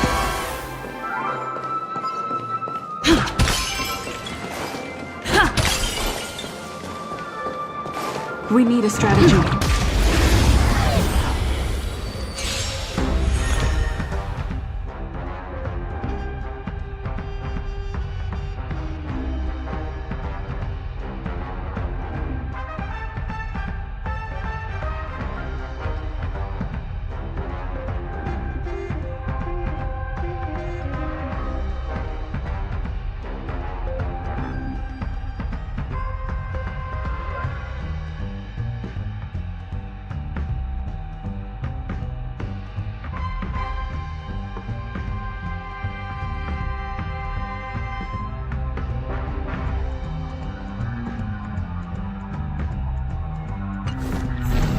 Time to test our rapport.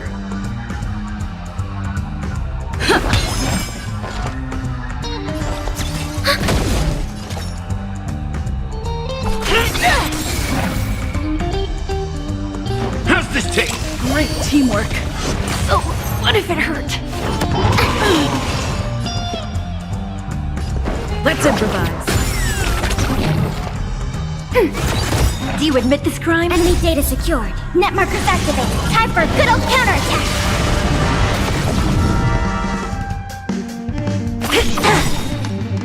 By the order of the 10, execute the Marastruck! No one misses the Marastruck. Time to mix things up. Motor function Rhythm restored. get messed up. The mood is set just right. Let the show begin!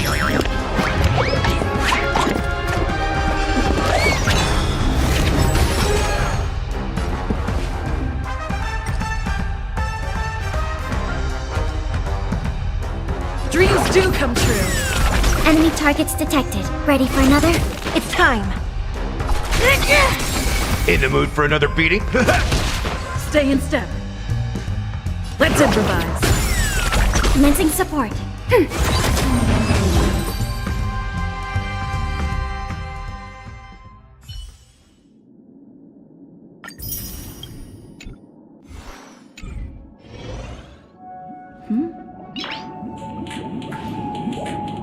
Noise.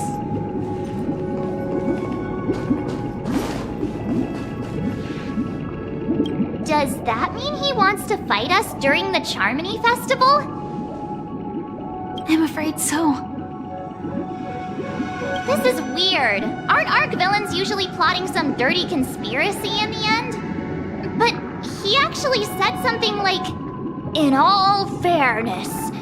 Could it be that he's underestimating us?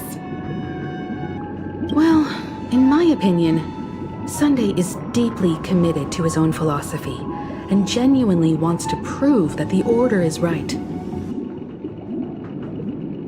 I sensed a strong conviction and a desire for dominance in him. Maybe he won't accept the outcome unless he wins fair and square. That's why he'll give it his all in the upcoming battle.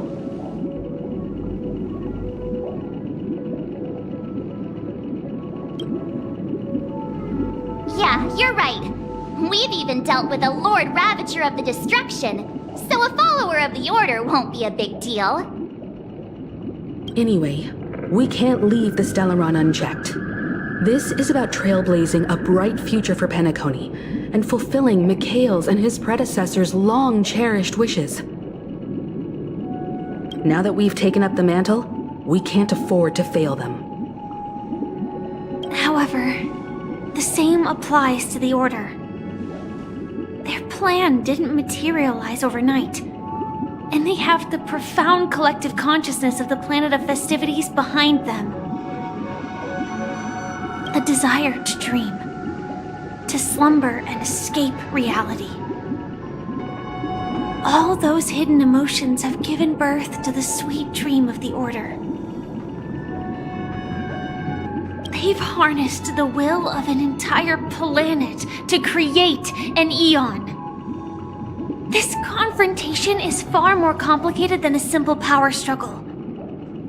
To secure Peniconie's future, fighting on the stage alone is not enough. What do you mean? Are you not coming with us? I believe Firefly is trying to say that she's heading off to another battle.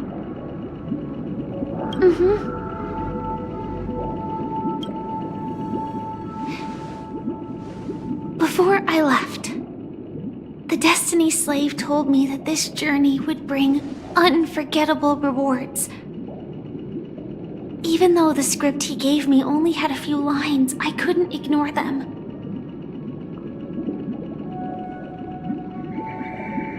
Because one of the lines said, "I'll experience death 3 times in the land of the dreams."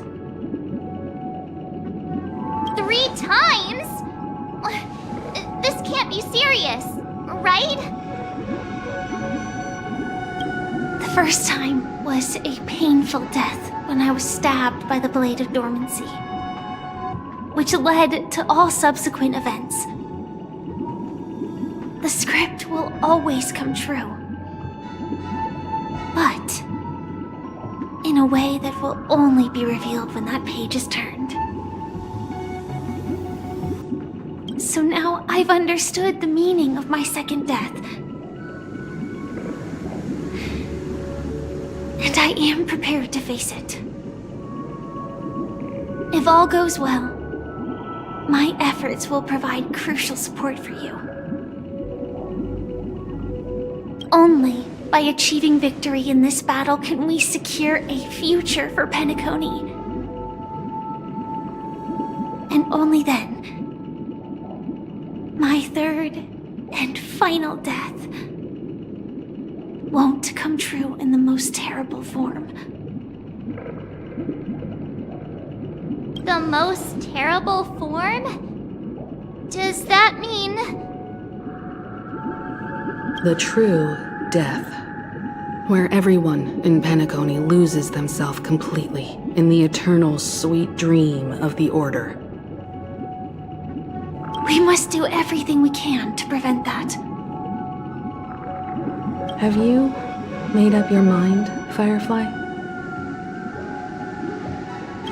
Yes. Otherwise, I wouldn't be here. Thank you again for your assistance for the Astral Express. May we meet again, in reality.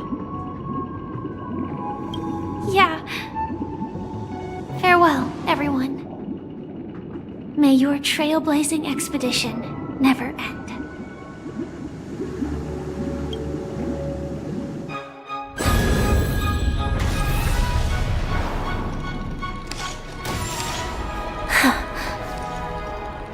I dreamed of a scorched earth. Everyone, are you ready? A new shoot sprouted from the earth. It bloomed in the morning sun and whispered to me. Like fireflies to a flame, life begets death. May we meet again in reality.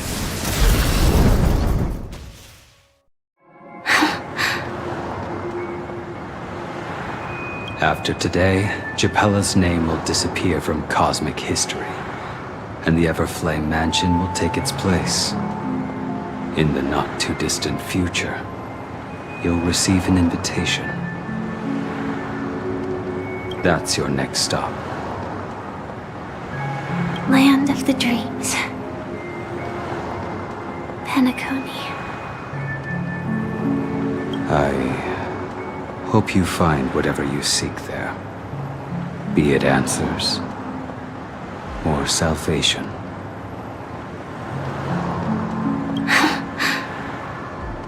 You mean my 3 deaths?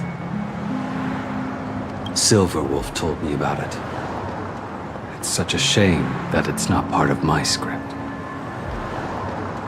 Well, I want to live.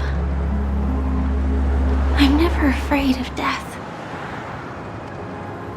The opposite of death is eternal life, and that's something I'll never desire. People die, and I am no exception. Death is like a script, a fate that cannot be defied. But that's exactly why we have to choose where we want to rest forever. Do you exist just to perish?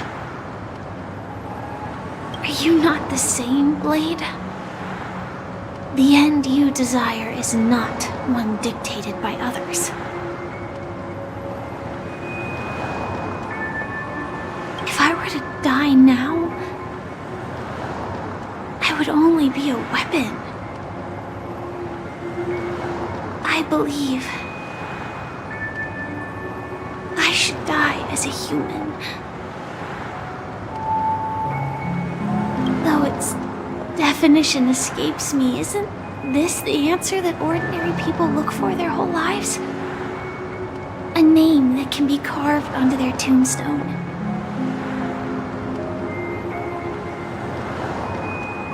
The tombstone that belongs to me once bore the inscription, Glamoth's Iron Cavalry.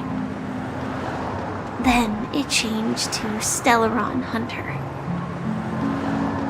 But one day, it will bear the name Firefly. And all the brilliance she showed at the end of her life.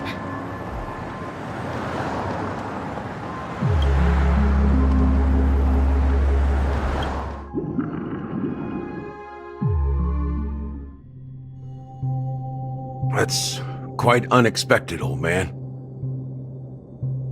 Who would have thought your crazy plan would actually work? Do all you nameless fools just act on a whim? I can sense that this false sweet dream is coming to an end. The nameless may be young, but they had the ability to achieve this goal. Just like you did in your time. It's a shame you won't be able to see it firsthand. Maybe I won't either. Once something fictional is seen through, it ceases to exist. Yeah, not just those nameless. Even Mr. Wings is just like you. Stubborn, won't listen or give up, no matter what? Well, fate is unpredictable, I guess. If we weren't bound by those cursed paths, maybe we could have had some good talks. But in the end, we managed to do it. And now we can find solace. Remember how those idiots cursed us? They said, "Go to hell, you worthless traitors!" Well, I don't know if they really meant it, but if longing for freedom means going to hell, then I'll be joining you soon, you fool. Let's get together and have supper again in hell.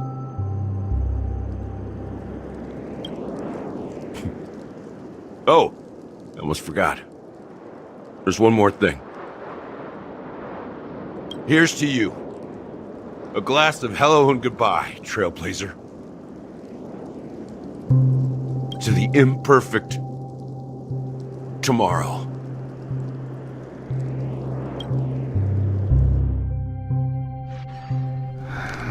It's warm here, isn't it? You're lucky to have found shelter from the rain, let alone fresh berries in this desolate place.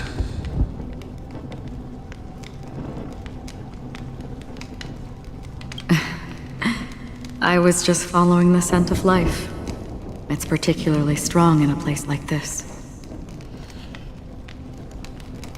It's a shame these berries don't have much flavor. Seriously? In case you didn't know, this fruit is pretty juicy. The only downside is that when you chew it, it becomes extremely spicy.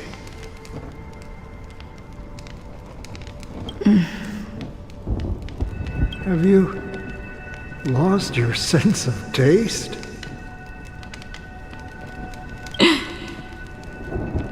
I can still taste certain things, like a faint sweetness.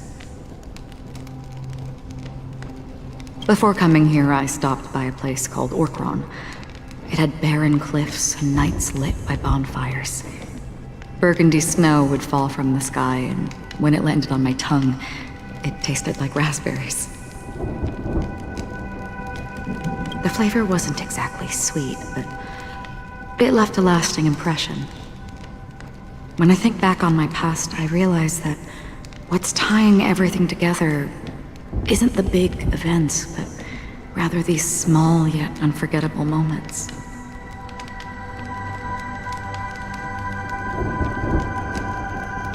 Don't worry about it. Losing oneself is a reality that every self-annihilator must face.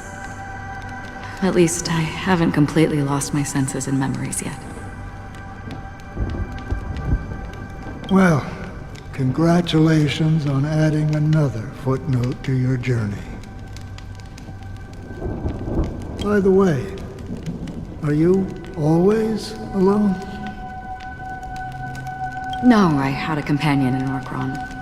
She's a short, nameless girl who aspired to explore IX. She always said she'd walk a path deeper and farther than Akavilli's.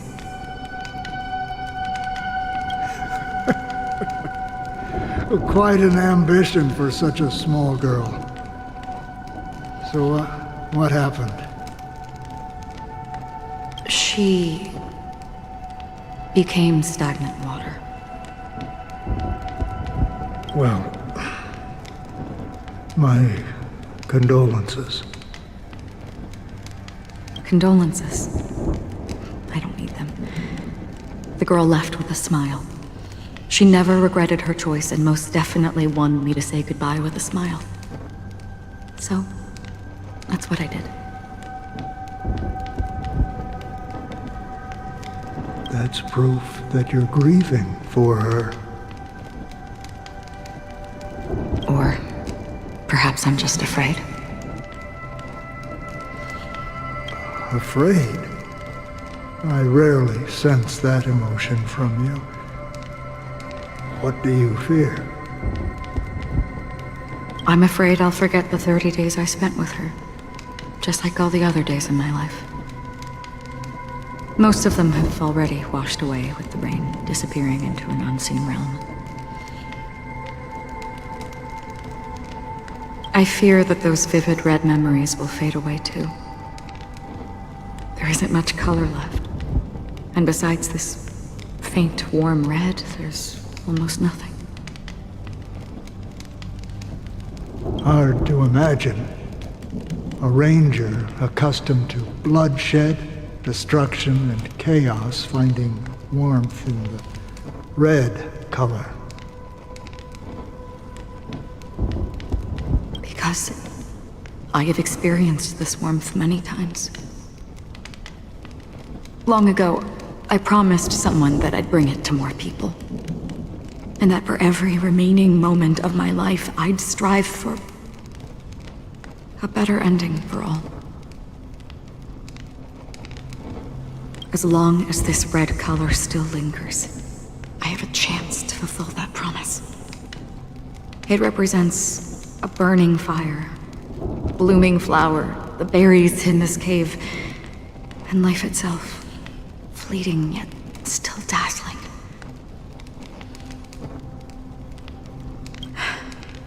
In the end, it will lead me beyond the horizon of existence.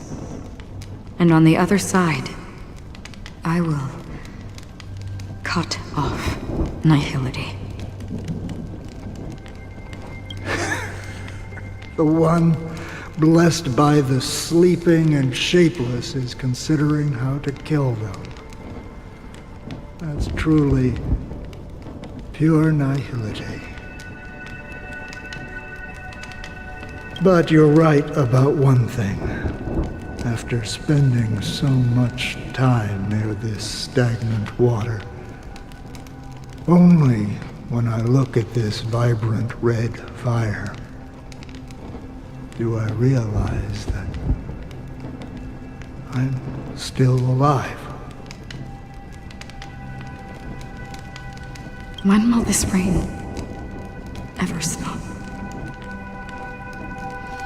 Perhaps when the sorrows of the departed have finally quieted down, the sky will clear up.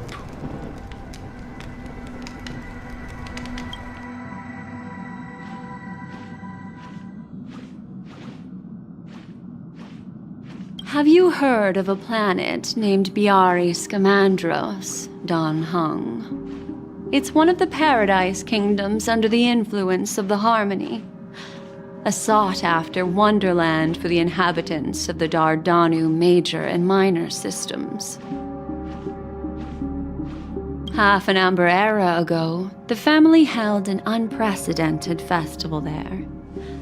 And after that, everyone on the planet became part of the family. Do you think the same thing will happen on Peniconii? Yes. Or how else can we explain it? The family deliberately used the Watchmaker's invitation to keep all the Pathstriders here, but banished the Emanator of the Nihility. Because of the nihility, I'm rarely affected by the power of other paths, but somehow I can unconsciously infiltrate them. Maybe that's the risk they're trying to avoid. I would disagree. Biari Scamandros is not part of the credit system or connected to the Silver Rail. It's nothing more than a remote civilization sheltered by the Harmony. But Peniconii is different. If the family messes with Peniconii, that would be like declaring war on almost half of the factions in the cosmos. They have no reason to do that. No, they don't. If they truly serve the Harmony, that is. What do you mean? The path in Peniconii is impure. The Harmony here has impurities. Do you remember the ancient swarm disaster? Tazerond, the propagation, brought endless havoc to the universe, and it eventually evolved into a fierce battle among all eons. 2 paths lost their eons in that war, the propagation and the order. Coincidentally, their downfall is related to a certain eon. Xipe, the Harmony. Legend has it that they participated in the crusade against the Imperator Insectorum and devoured Anna the Order for unknown reasons. Holy forgaroni. So you're saying that the 2 leaderless paths are working behind the scenes?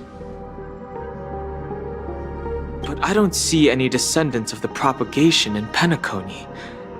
Could it be that the remnants of Beyond the Sky Choir are hiding within the family, trying to resurrect a fallen eon? I can't say for sure, but they're definitely planning something for the Charmony Festival. Now, this is getting way too complicated. Is this why you want us to leave Astana right away? Are you giving up? The Charmony Festival will start soon. There's one thing that I need to confirm no matter what. A warp jump is the best way to do so. Time is running out. I have another plan.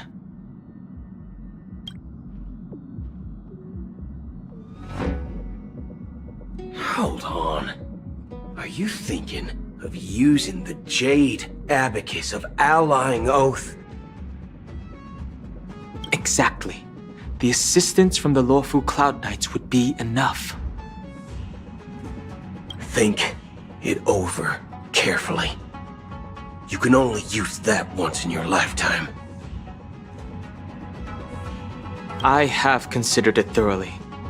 My companions are... they're also once-in-a-lifetime treasures.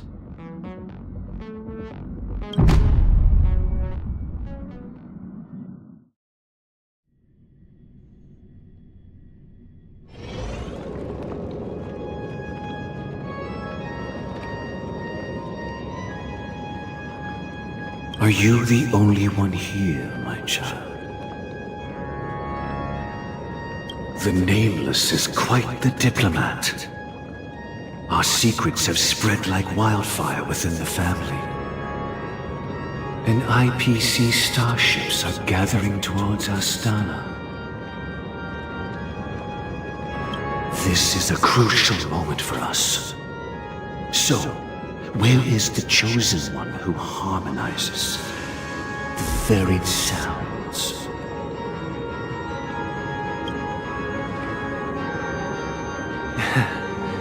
What do you mean, Master? I'm right here in front of you, aren't I? You know, she was supposed to be the star of the Charmony Festival in our plan. But the plan has changed. As her brother, I know she doesn't want to sing for the Order. So I'll take her place.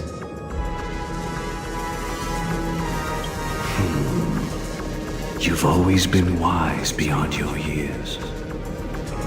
I'm sure you understand the consequences of your choice. If you consider this a betrayal... well, there can't be 2 suns in the sky. I'll step up and take down the other sun if necessary.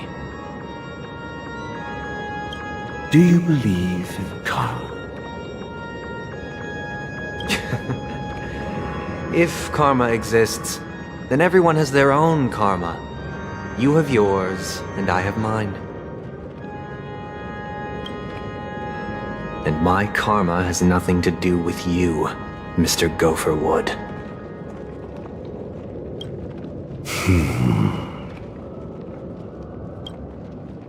All right. you're willing to sacrifice yourself for her, I'll grant your wish. Well, the compromise came sooner than expected. Why? You and your sister were born as twins of the Order. And one of you is destined to follow this path to the end.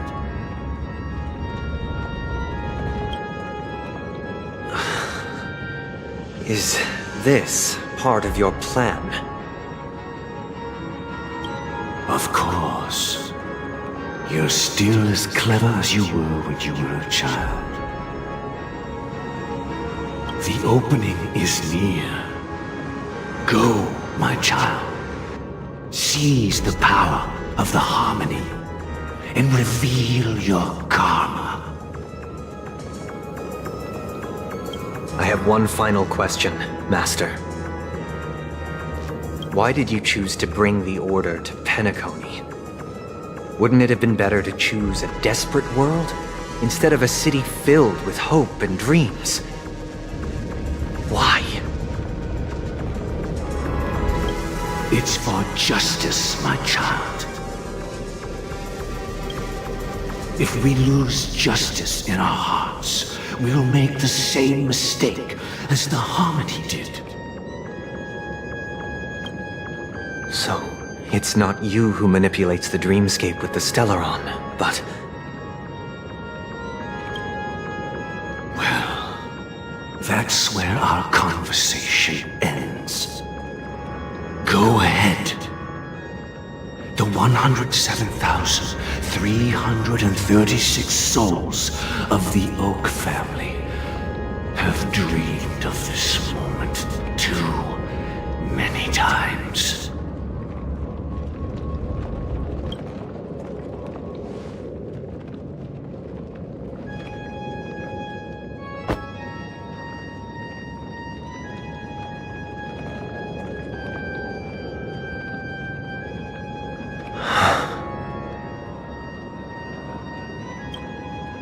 I shall ascend to the heavens, becoming the scorching sun. Bathed in my light, my people shall flourish, while all evil shall be eradicated.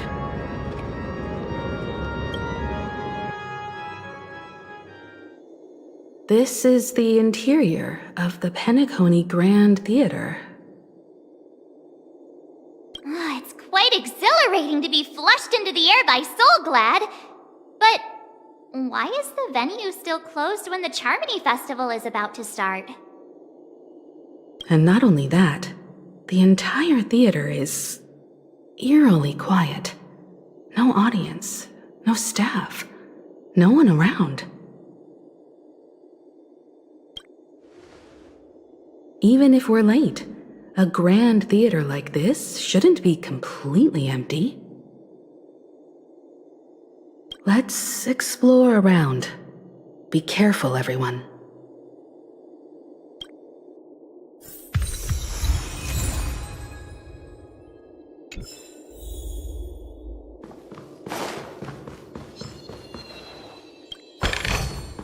Looks good.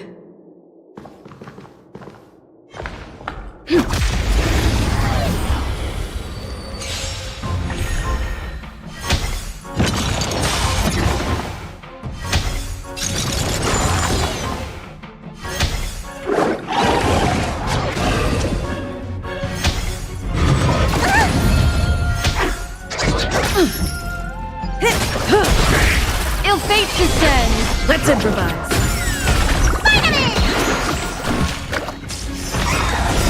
Beneath the waters lies an endless abyss!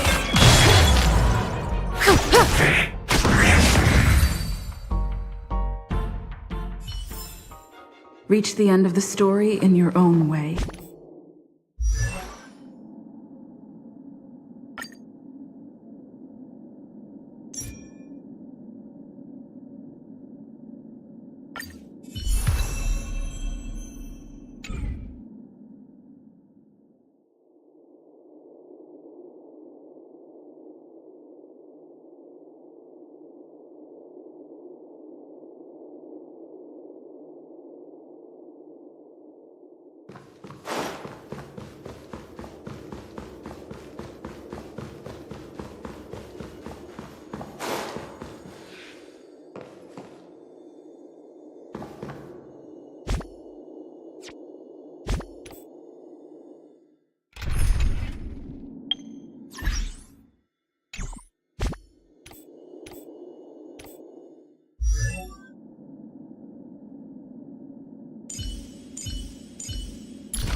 Our paths cross.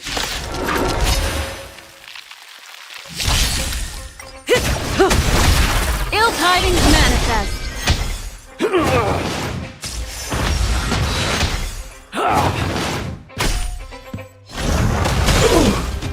Still waters of oblivion.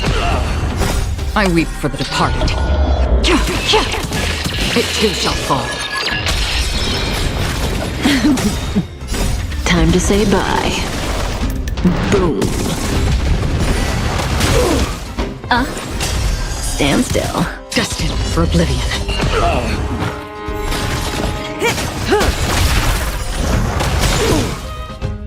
I weep for the departed. It too shall fall. Relax. Beneath the waters lies an endless abyss.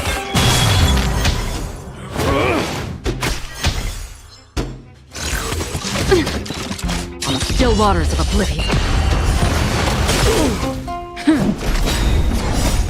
Lance forward! Time to say bye.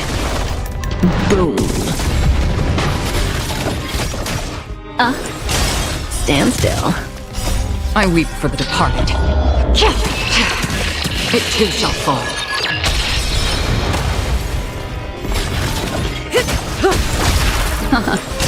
Relax.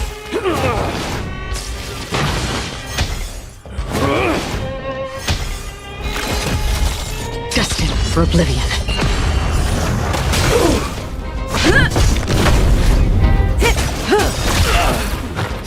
Time to say bye.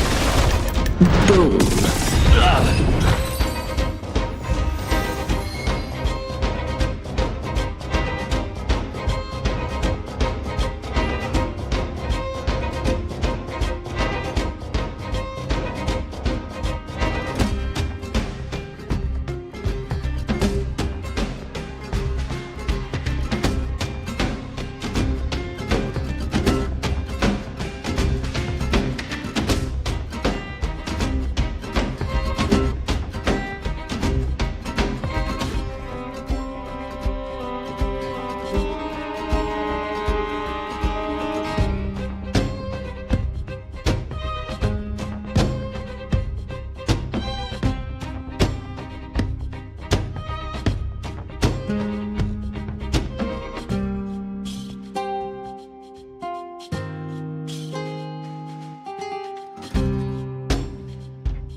Ill fate descends. Beneath the waters lies an endless abyss. I weep for the departed. It too shall fall.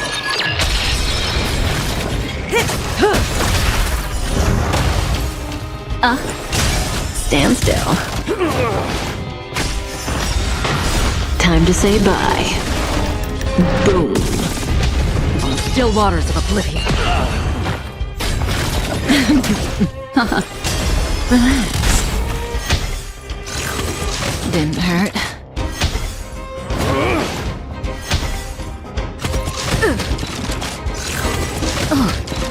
Destined for oblivion. I weep for the departed. It too shall fall.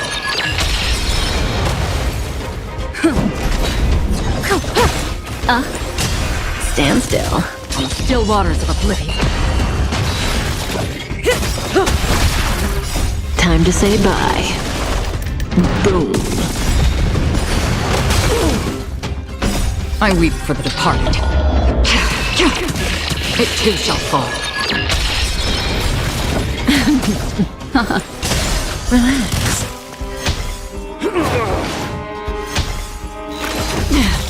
Destined for oblivion. Lance forward!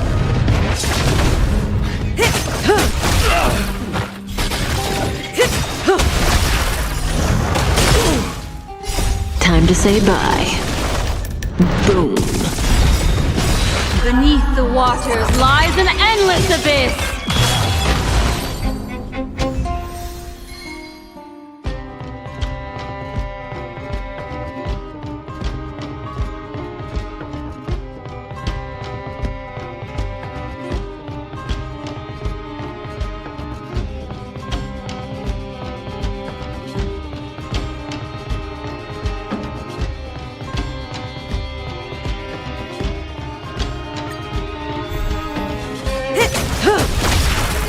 tidings manifest.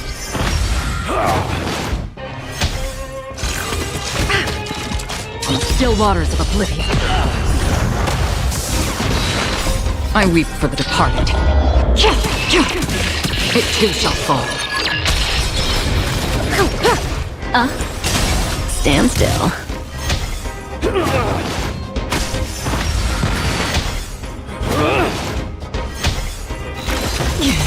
Destined for oblivion.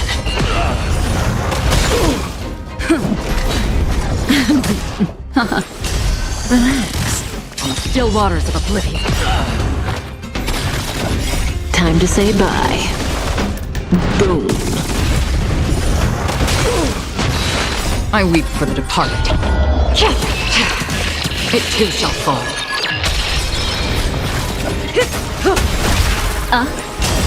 Stand still. Beneath the waters lies an endless abyss. Destined for oblivion. I weep for the departed. It too shall fall.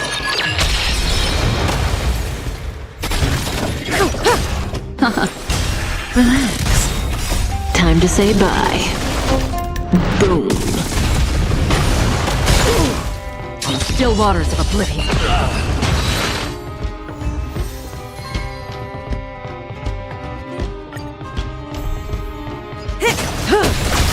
Ill tidings manifest.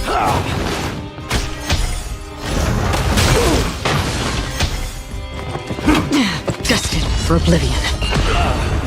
I weep for the departed. It too shall fall. Stand still.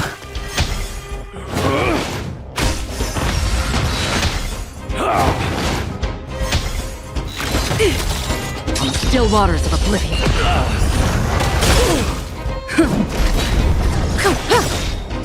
Time to say bye.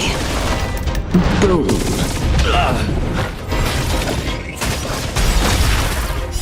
I weep for the departed. It too shall fall.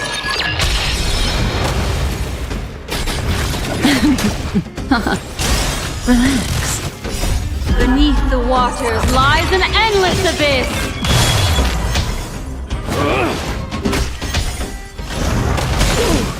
Destined for oblivion. Lance forward.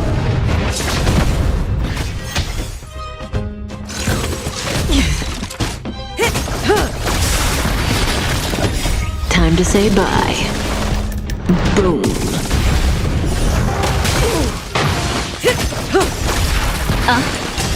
Stand still. I weep for the departed. It too shall fall.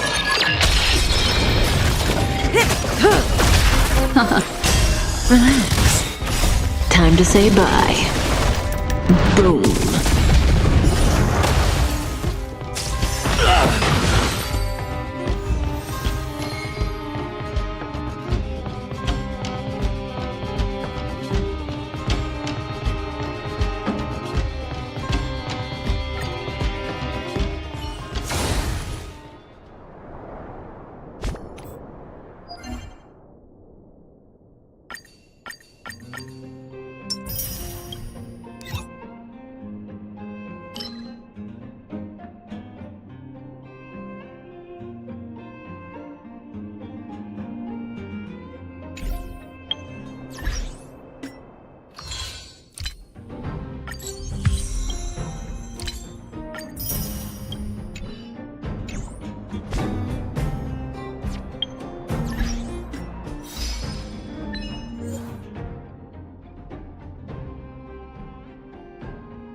I've been thinking since the last camping trip that it would be great if I can go somewhere even further than the snow plains. That thought has been growing stronger ever since I boarded the express and saw views that would never have been visible from the city or the snow plains.